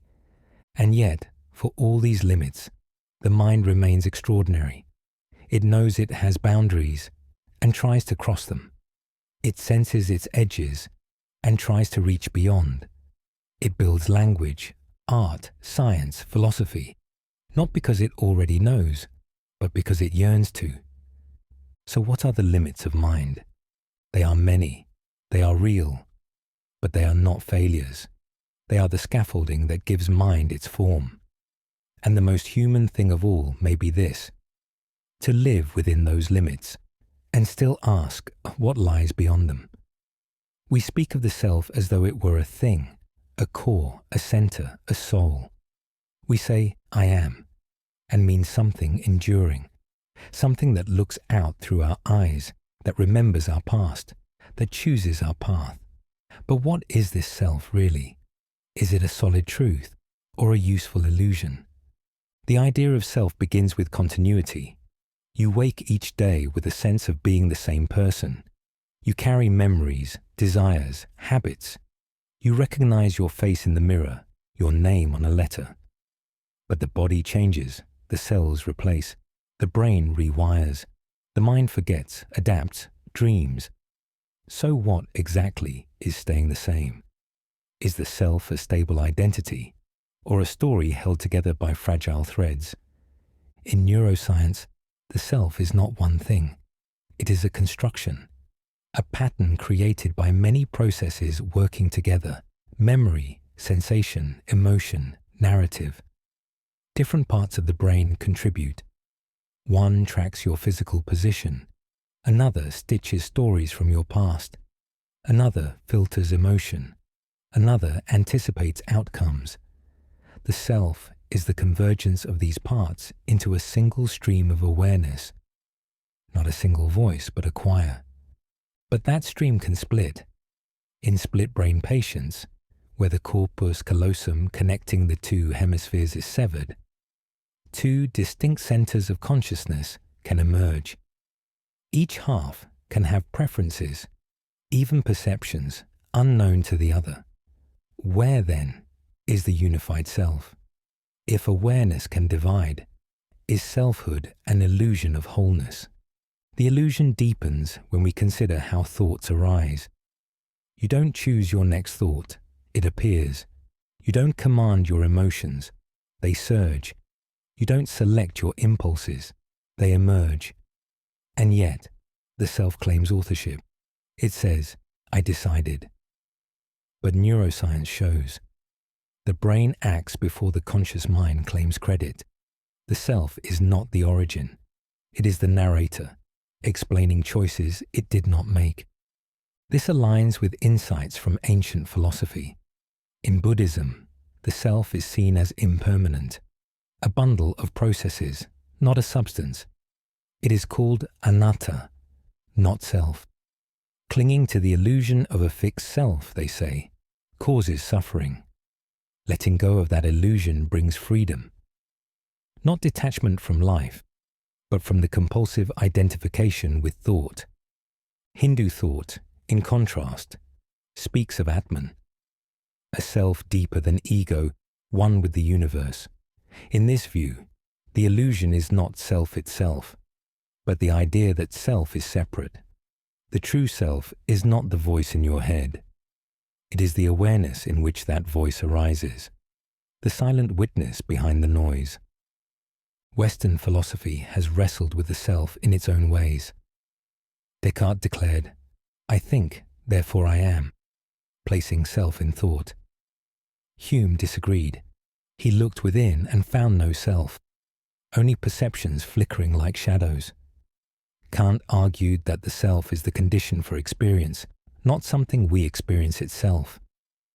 Modern psychology often sees the self as a schema, a model we build to navigate the world, shaped by experience, culture, and language. Still, the illusion of self has power. It provides coherence. It enables responsibility, ethics, memory, planning. The self acts as a center of gravity for thought. Without it, we might drift. With it, we endure. even if the thing enduring is more like a flame than a stone. Some neuroscientists call the self a controlled hallucination, a model the brain builds, updates, and believes in. Like the image your eyes build from scattered light, the self is an image the brain builds from scattered inputs. It is real in the way a rainbow is real, visible, felt, but dependent on conditions. Yet illusion does not mean useless.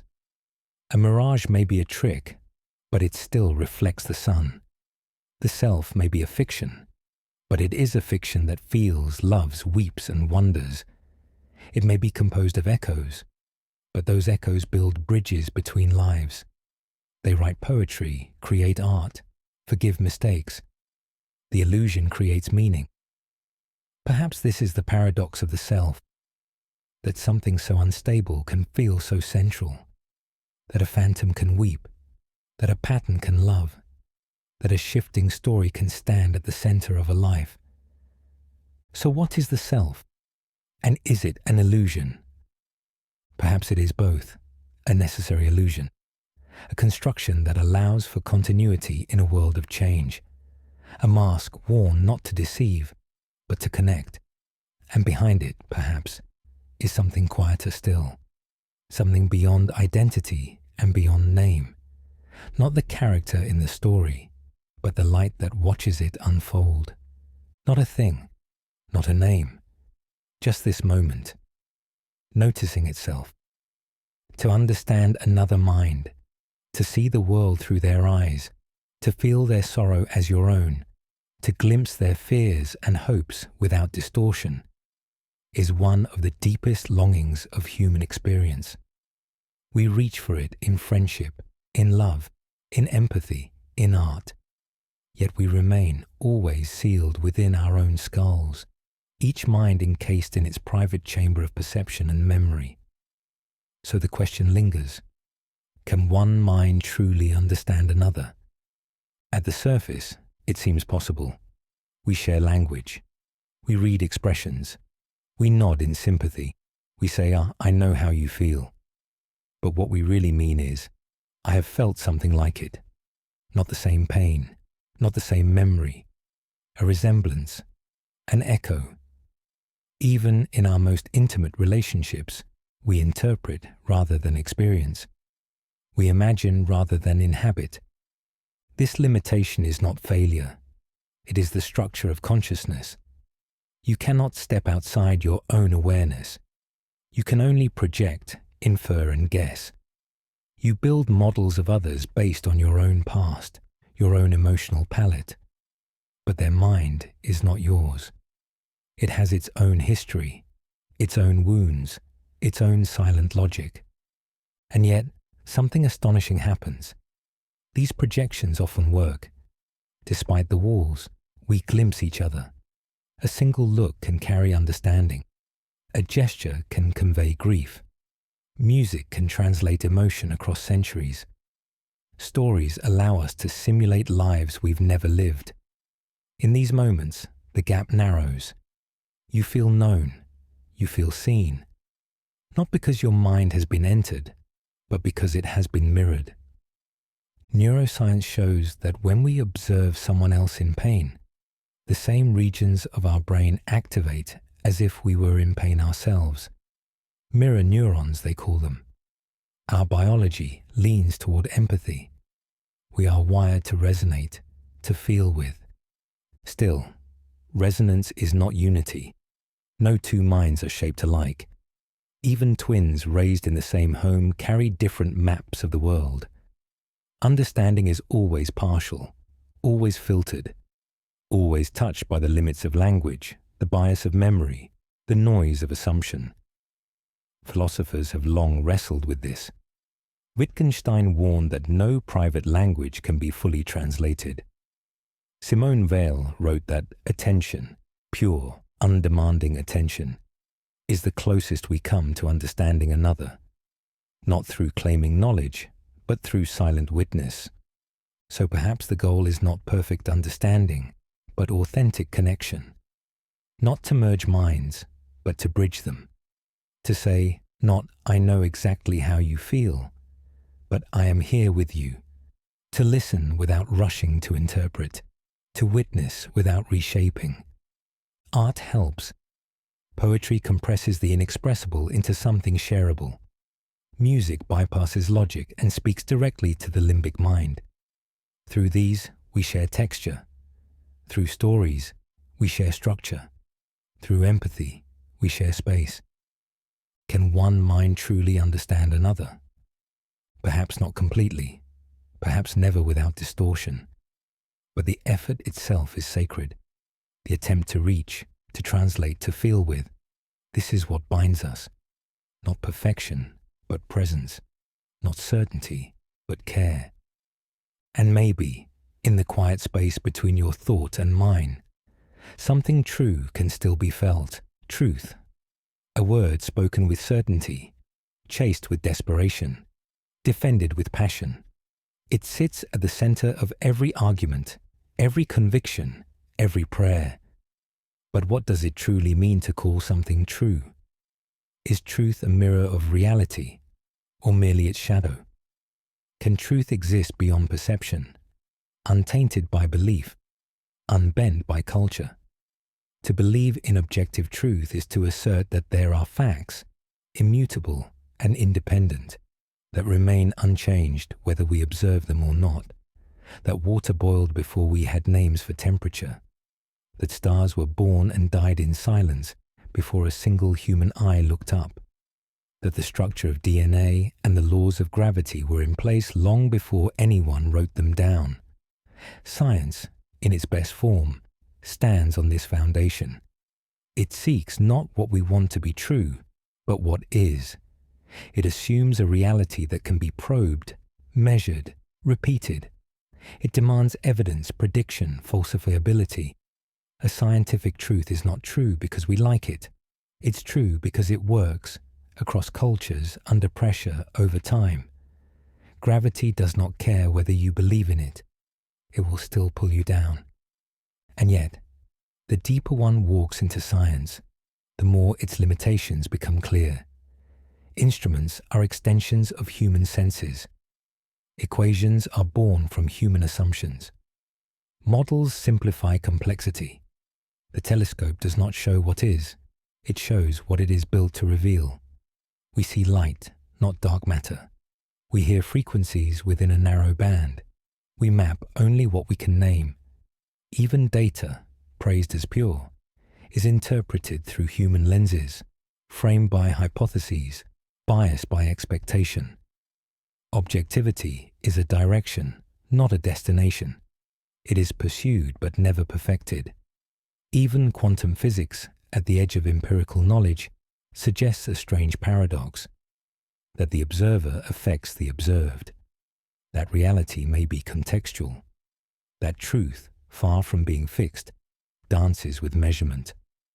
Philosophy presses further. It asks if we can ever get outside our own minds. Every observation is filtered through a brain, shaped by memory, mood, bias, culture, language. Even logic requires axioms, truths we cannot prove, only accept. Even math, the supposed pinnacle of objectivity, has its limits, as Gödel demonstrated. No system can prove all its truths from within. There is always a frame, a boundary, a blind spot. And language, our tool for expressing truth, is not truth itself. It is metaphor, approximation, symbol. The map is not the territory. We may point to the moon, but some will stare at the finger. Meaning shifts. Words drift. I say freedom, you hear chaos. I say truth, you hear threat. Our attempts to name reality are always mediated by culture, by trauma, by hope. And so, the claim to possess the truth becomes dangerous. History shows this. Crusades were fought for truth. Empires rose on it. Genocides were justified by it. Whenever truth is wielded like a sword, someone bleeds. And yet, to say truth is complex is not to say it is nothing. Some truths do endure. The chemical structure of water, the principles of thermodynamics, the expansion of the universe. These truths are not created, they are discovered. They do not waver under opinion. They do not yield to ideology. They are indifferent, but powerful. And they reward the curious. At the same time, there are subjective truths, real but not universal. The pain of heartbreak, the joy of reunion, the fear of failure. These truths live in minds but shape entire lives. They may not be measured by instruments, but they move people to act, to cry, to sing. Dismissing them as just feelings misses their weight. The memory of a parent's death, the ache of longing, the thrill of creation. These are truths that matter, even if they cannot be proven. Between the subjective and the objective lies a third realm, intersubjective truth, truth shared and sustained by groups. These are the truths we agree upon, that a dollar has value, that a red light means stop, that laws should be followed. These truths are not physical, but they are real. They exist in behavior, in systems, in collective belief. They build nations, start wars, hold marriages together. They are fragile but powerful. They require agreement and fall apart when consensus breaks. The value of currency, the legitimacy of governments, the morality of war. These truths are as solid as the faith behind them. They are not illusions, but neither are they eternal. They are contingent, historical, emergent. So, is there such a thing as objective truth? Yes, but it must be approached humbly. It cannot be possessed, only pursued. It does not come as thunder. It whispers in careful observation. And even then, it arrives through a mind shaped by fear, memory, need.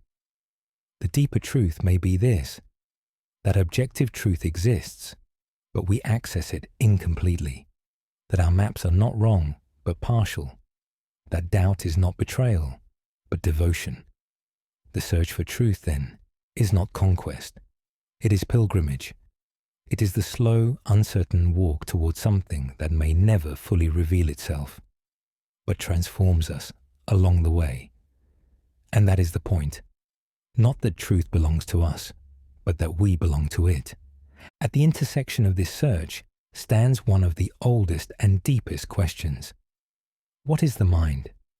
The philosophy of mind stands at this very crossroads, where ancient metaphysics meets modern neuroscience. It does not only ask how the mind works, it asks what the mind is. Is it substance, process, illusion, mystery? Descartes, centuries ago, separated mind from body, res cogitans from res extensa, thinking substance from extended substance. This dualism still haunts us. We speak of mental and physical as if they were separate worlds, yet science increasingly suggests they are not. Monism asserts that only one substance exists, either material or mental. Physicalism argues that mental states are just brain states, that thoughts, feelings, intentions all arise from neurons, chemicals, circuits. In this view, the mind is what the brain does. But this raises questions. If the mind is the brain, can it be copied, simulated, transferred?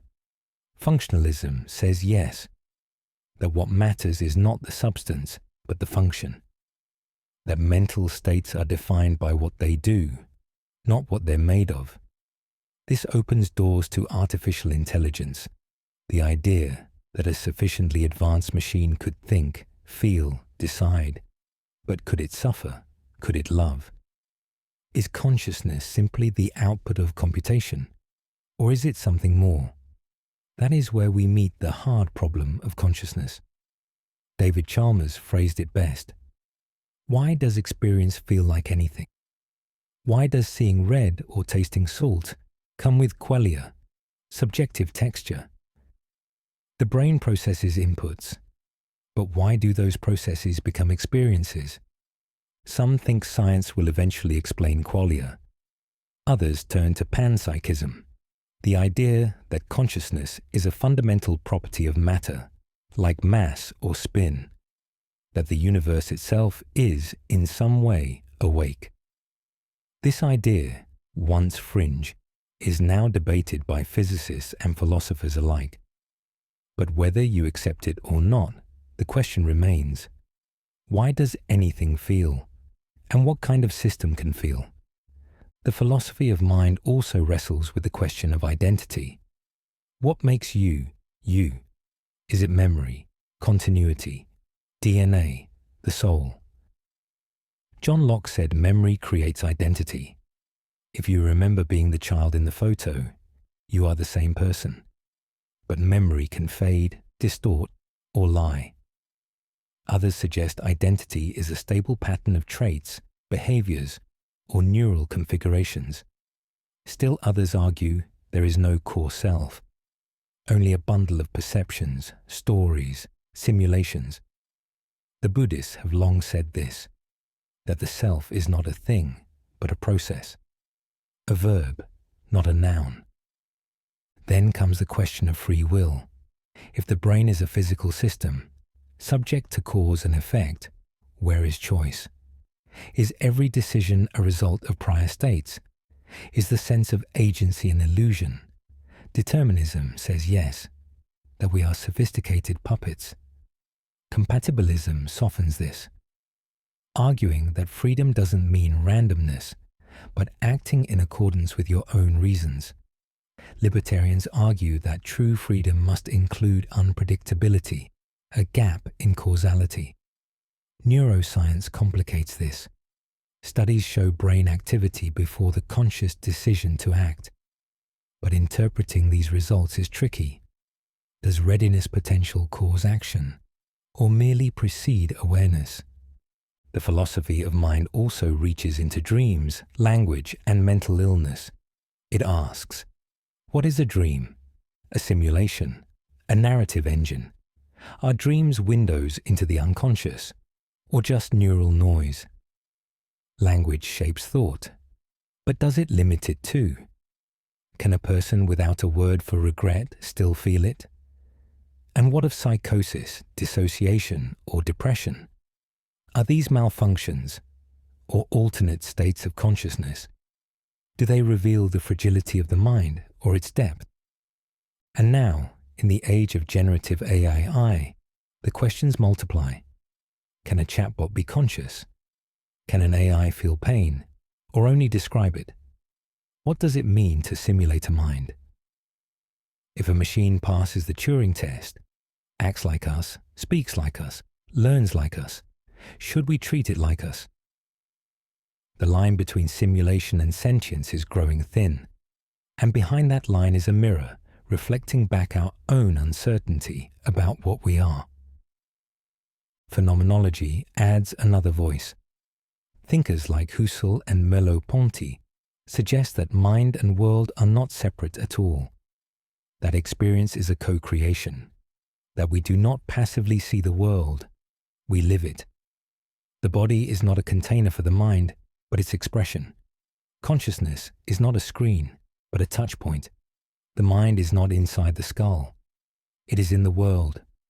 Every perception, every memory, every desire is shaped by context, gesture, habit. The world is not out there. It arises with the self. In the end, the philosophy of mind is not just about thought. It is about what it means to be, to hurt, to hope, to love, to imagine. It stands not as a solved puzzle, but as a deepening mystery. It does not seek certainty, but insight. It holds space for paradox. The brain is matter, but the mind is meaning. Neurons fire, but so do fears. Chemicals flow, but so does awe. We are biological, but we ask questions that biology alone can answer. To think about the mind is to use the mind, to stare into the very instrument of inquiry. It is like trying to see your own eyes without a mirror. And yet, we try. Because something in us yearns to know, not just what the mind does, but what it is, and what that means for what we are. The dreaming mind, silent, secret, strange. When the body sleeps, the mind does not vanish. It shifts. It enters a new landscape, one unbound by the laws of gravity, time, or logic. In this place, mountains dissolve, strangers become friends, fears speak in symbols, and the impossible feels real. Dreams are not merely noise, they are messages in the language of the unconscious. But what exactly is the dreaming mind? In waking life, the mind is tethered to the senses, to causality, to the measured logic of day. But in sleep, the tether loosens. The external world fades and the internal world rises. The dreaming mind does not invent, it reassembles. It draws from memory, emotion, sensation. It weaves fragments of the day into stories. It stirs old fears, forgotten faces, unfinished thoughts. It is a theatre where the conscious mind is both audience and actor, unaware it is dreaming until the curtain lifts. Scientifically, dreams are most associated with REM sleep, rapid eye movement when the brain is active but the body is paralyzed. During REM, neural patterns mirror those of waking consciousness. The visual cortex lights up, the limbic system flares, and the prefrontal cortex, the seat of logic and self-awareness, dims. The result? Vivid imagery, strong emotion, and a loosening of rational structure. A perfect storm for imagination. But the dreaming mind is not chaos. It follows its own logic, a symbolic, emotional logic. Freud saw dreams as the royal road to the unconscious, where repressed desires disguise themselves in narrative. Jung believed they expressed archetypes, shared symbols drawn from the collective psyche. Others argue that dreams help consolidate memory, rehearse danger, or process emotion. Whatever the mechanism, dreams are more than random flickers. They are structured experiences shaped by meaning. The dreaming mind is also a paradox. It creates a world and forgets it. You wake and the dream slips away like mist. Why? Because the brain does not prioritize dream memory. It encodes only what seems relevant to survival. And yet, some dreams linger. A nightmare from childhood, a vision of flying, a recurring image that returns night after night. These dreams seem to tap something deeper, something unresolved. Lucid dreaming pushes the boundary further. In lucid dreams, the dreamer becomes aware. The mind recognizes the illusion while still within it. Here, the dreamer can act with intent, shape the dream, speak to its figures. It is a state of consciousness within sleep, a strange hybrid awareness. It suggests the mind can learn to watch itself, even in its most surreal state. There is also the question of creativity. Many great ideas have emerged from dreams. The melody of a symphony, the structure of a molecule, the solution to a problem that resisted waking logic. The dreaming mind is not bound by convention. It plays freely, makes new connections, sees with fresh eyes. It is a source of insight not because it is irrational, but because it is differently rational. In dreams, the self is fluid. You may be yourself or someone else.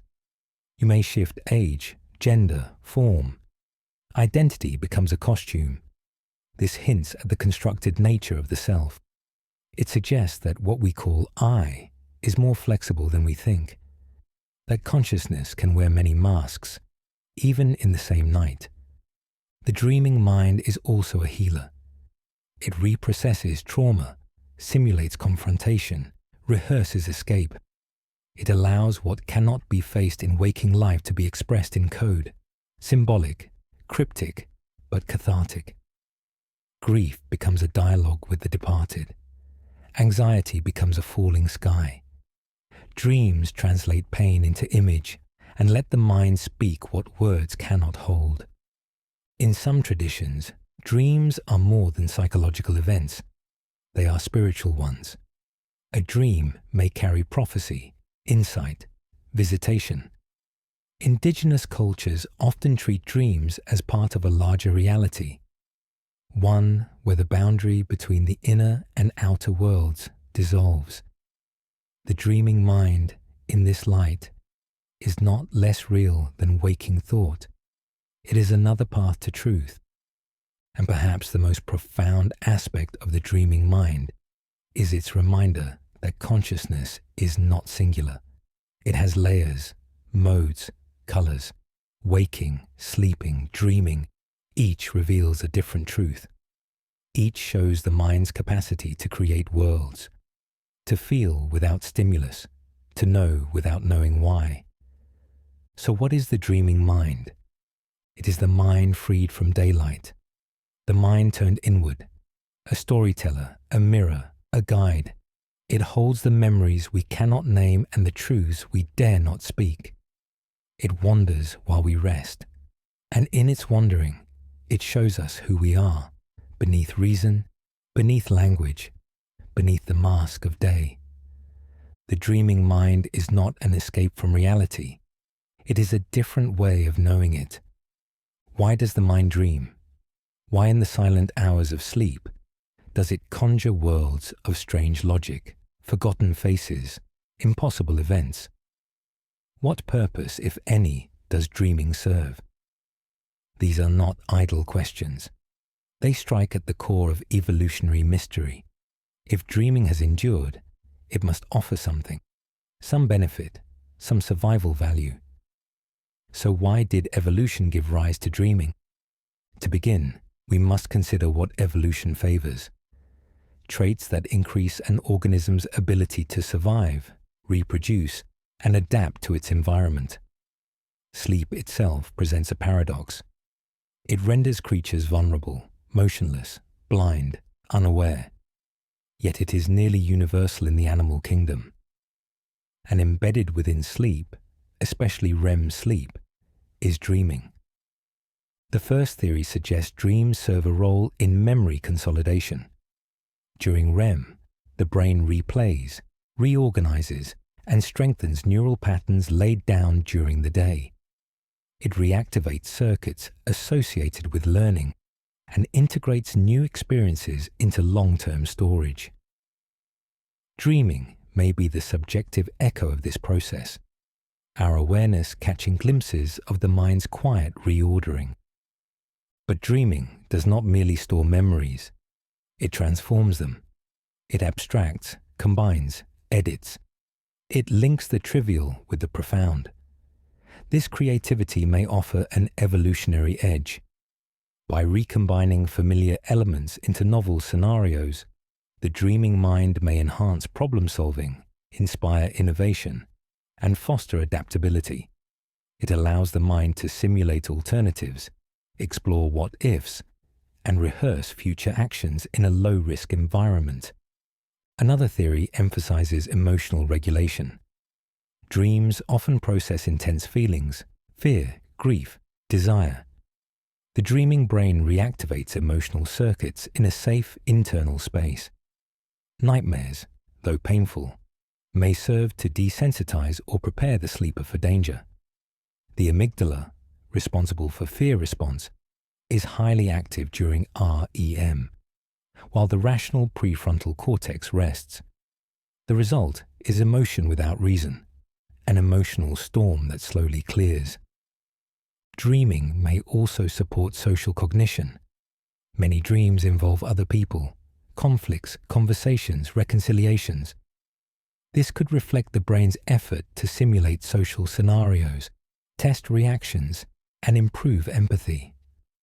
Social intelligence is crucial in group-living species, and dreaming may help fine-tune these skills. It provides a rehearsal space for the complexities of alliance, competition, and trust. Some researchers suggest dreams are a kind of virtual reality, the brain's ancient training ground. Like a flight simulator, the dreaming mind lets us practice without consequence. We face predators, relive traumas, confront dilemmas. In dreams, we can fail without cost, adapt strategies, and prepare for challenges we may never consciously anticipate.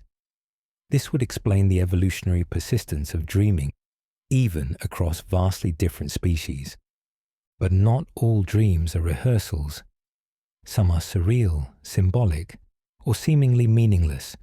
Here, we enter the realm of the mind's deeper layers.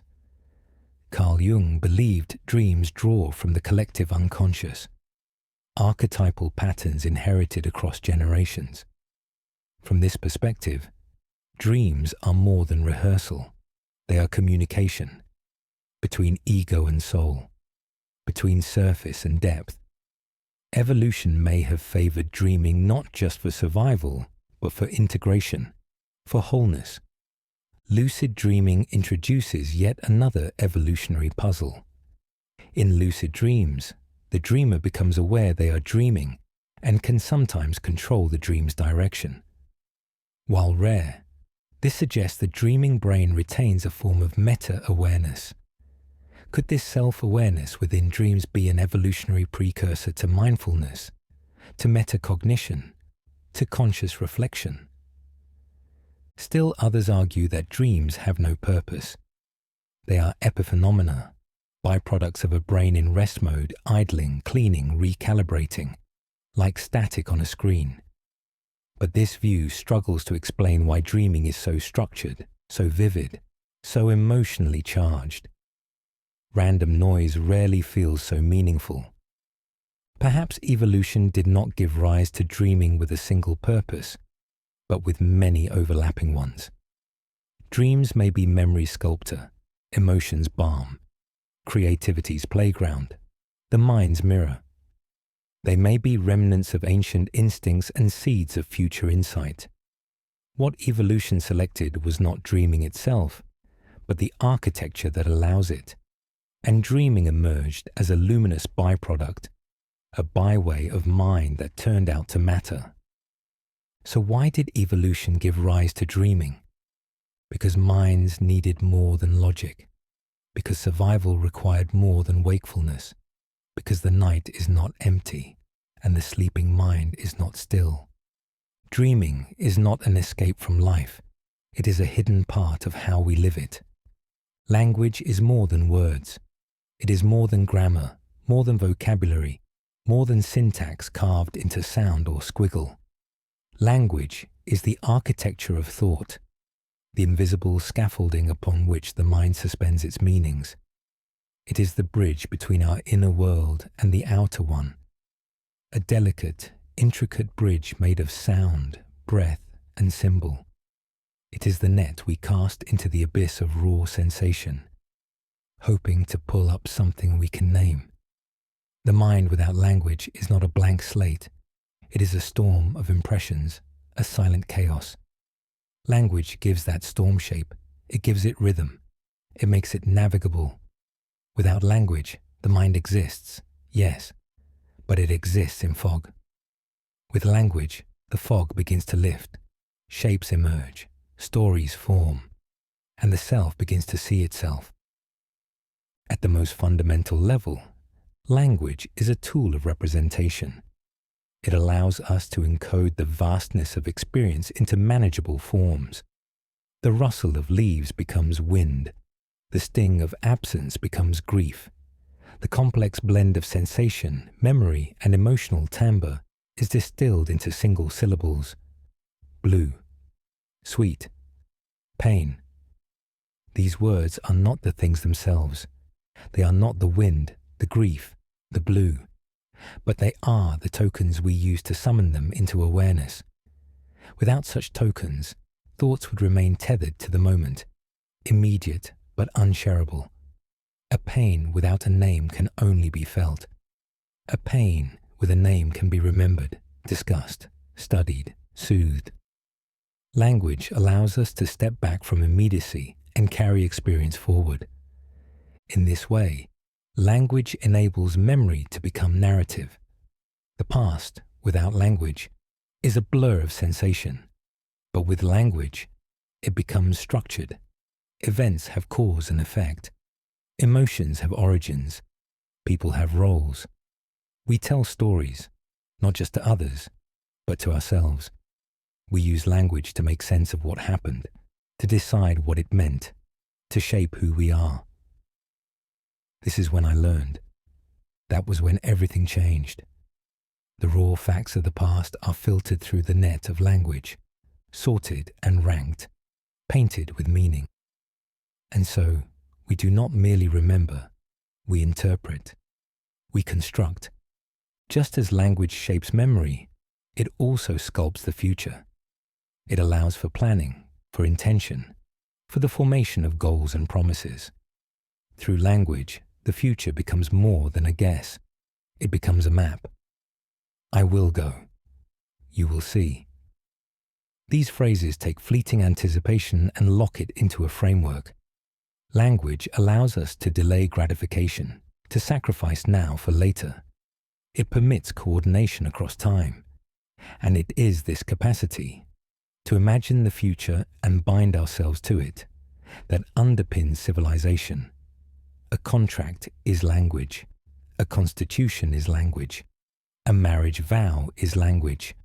Our collective stability is built on shared symbols that reach beyond the moment. But language is not only personal, it is profoundly social. It connects minds. It allows the private universe of one consciousness to flow into another. Through it, we share ideas, persuade others, teach children, tell jokes, offer comfort.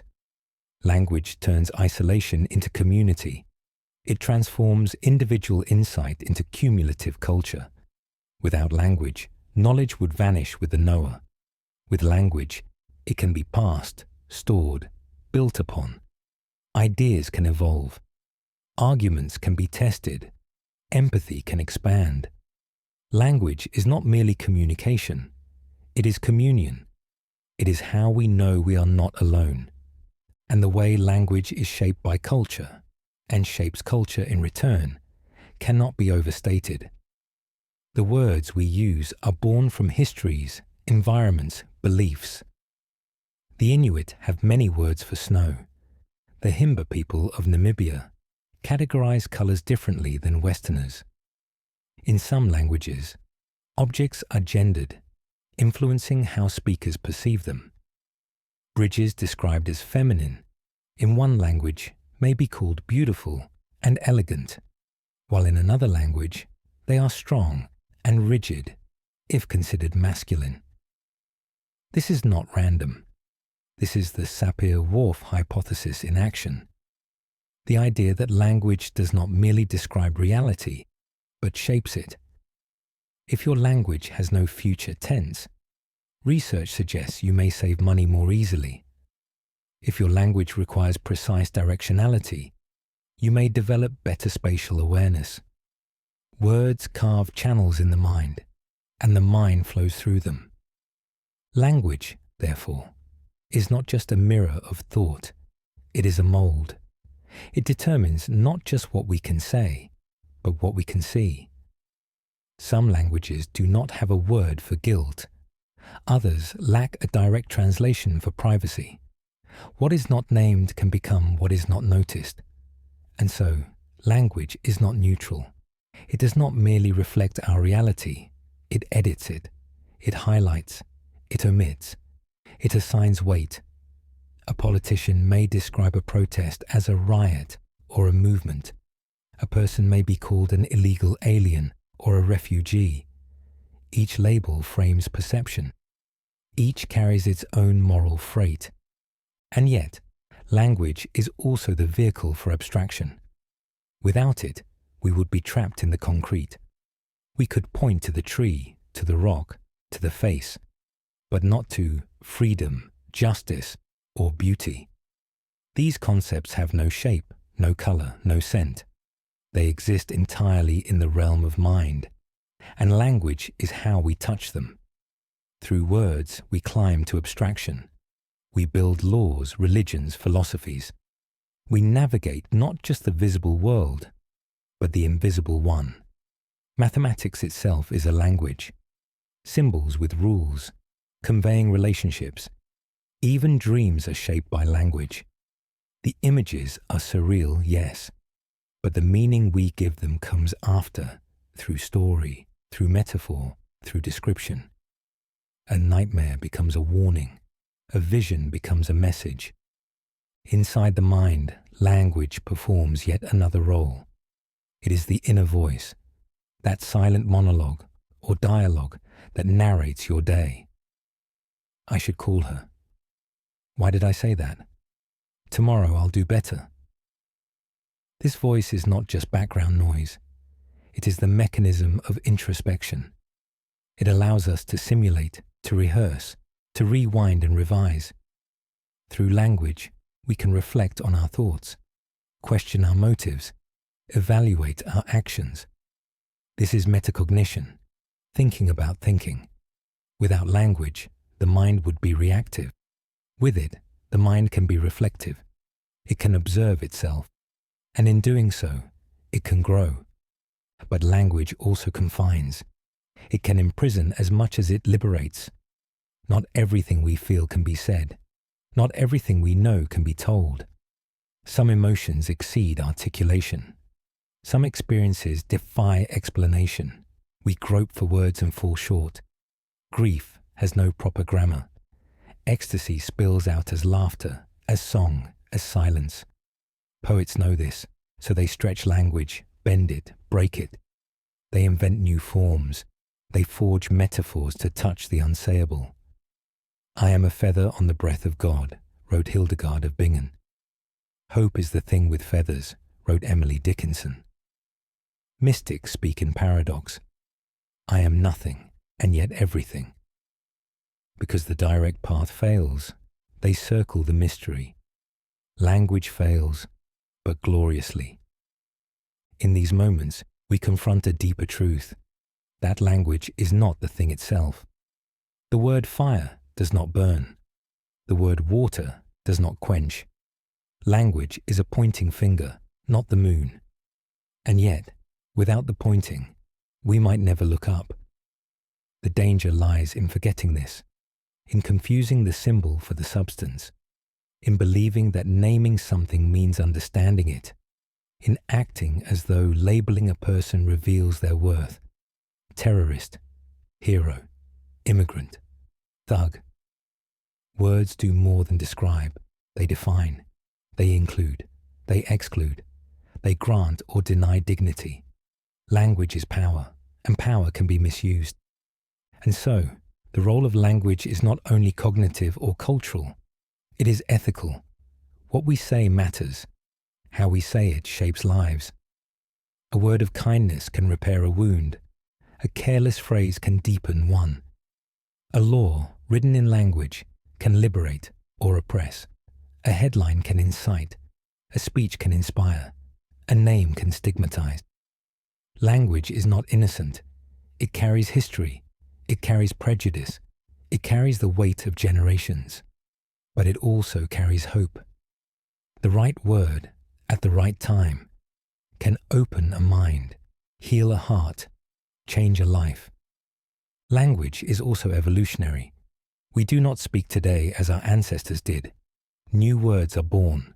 Old ones fade. Slang becomes standard. Dialects rise and fall. Technology drives much of this. The internet has birthed entire lexicons. Emojis have become their own language. Visual, emotional, fluid. AI now writes poetry. Chatbots answer questions. And with each advance, we are forced to ask again, what is language? What is its limit? Could a machine ever use language like a human, not just syntactically, but meaningfully? Could it feel the weight of a word? Could it ache with a sentence? Or is meaning always rooted in a living mind? These questions return us to the origin of language. Where did it come from? Did it emerge gradually, as grunts and gestures became shared signals? Or was it a sudden leap, a mutation that unlocked abstraction? No one knows for sure. But what we do know is that language co-evolved with the mind. It shaped cognition even as cognition shaped it. And this co-evolution continues, The more we speak, the more we think. The more we read, the more we imagine. The more we write, the more we are. In the end, the role of language for the mind is not simple. It is not a single function. It is not reducible to communication or memory or planning. It is all of these and more. It is the medium through which thought flows, the prism through which emotion shines, the mirror that reflects the self, the map that guides action, the thread that binds culture, the frame that shapes perception, the breath of civilization. Without language, the mind might still be, but it would be nameless, drifting, inaccessible. It would flicker in darkness. It would pass without trace. With language, the mind becomes visible, not only to others, but to itself. And that visibility changes everything. For to be seen is to be shaped. To be spoken is to be known. And to be known is to begin, finally, to be. So what is the role of language for the mind? It is not just to describe the world, but to build it. It is not just to carry thought, but to create it. It is not just to express the soul, but to summon it forth, syllable by syllable, into being. There is a voice in your head. It speaks in sentences. It reflects, plans, criticizes, narrates. It is the voice of reason, of worry, of memory. But where did it come from? Is this inner monologue simply thought? Or is it something more specific, something that could not exist without language? To answer this, we must explore the nature of inner speech. Not all thought is verbal. We can feel emotions without words, make decisions based on intuition, recognize faces, or solve puzzles without narration. But much of our conscious reflection is verbal. We think in language. We talk to ourselves silently. We rehearse conversations, replay mistakes, dream aloud within. This is not thought stripped bare. It is thought dressed in words. Language, then, may not only express inner experience, it may generate a certain kind of experience altogether. Before language, human minds were still rich with sensation, instinct, and memory. But could they reflect? Could they argue with themselves? Could they describe their own inner state?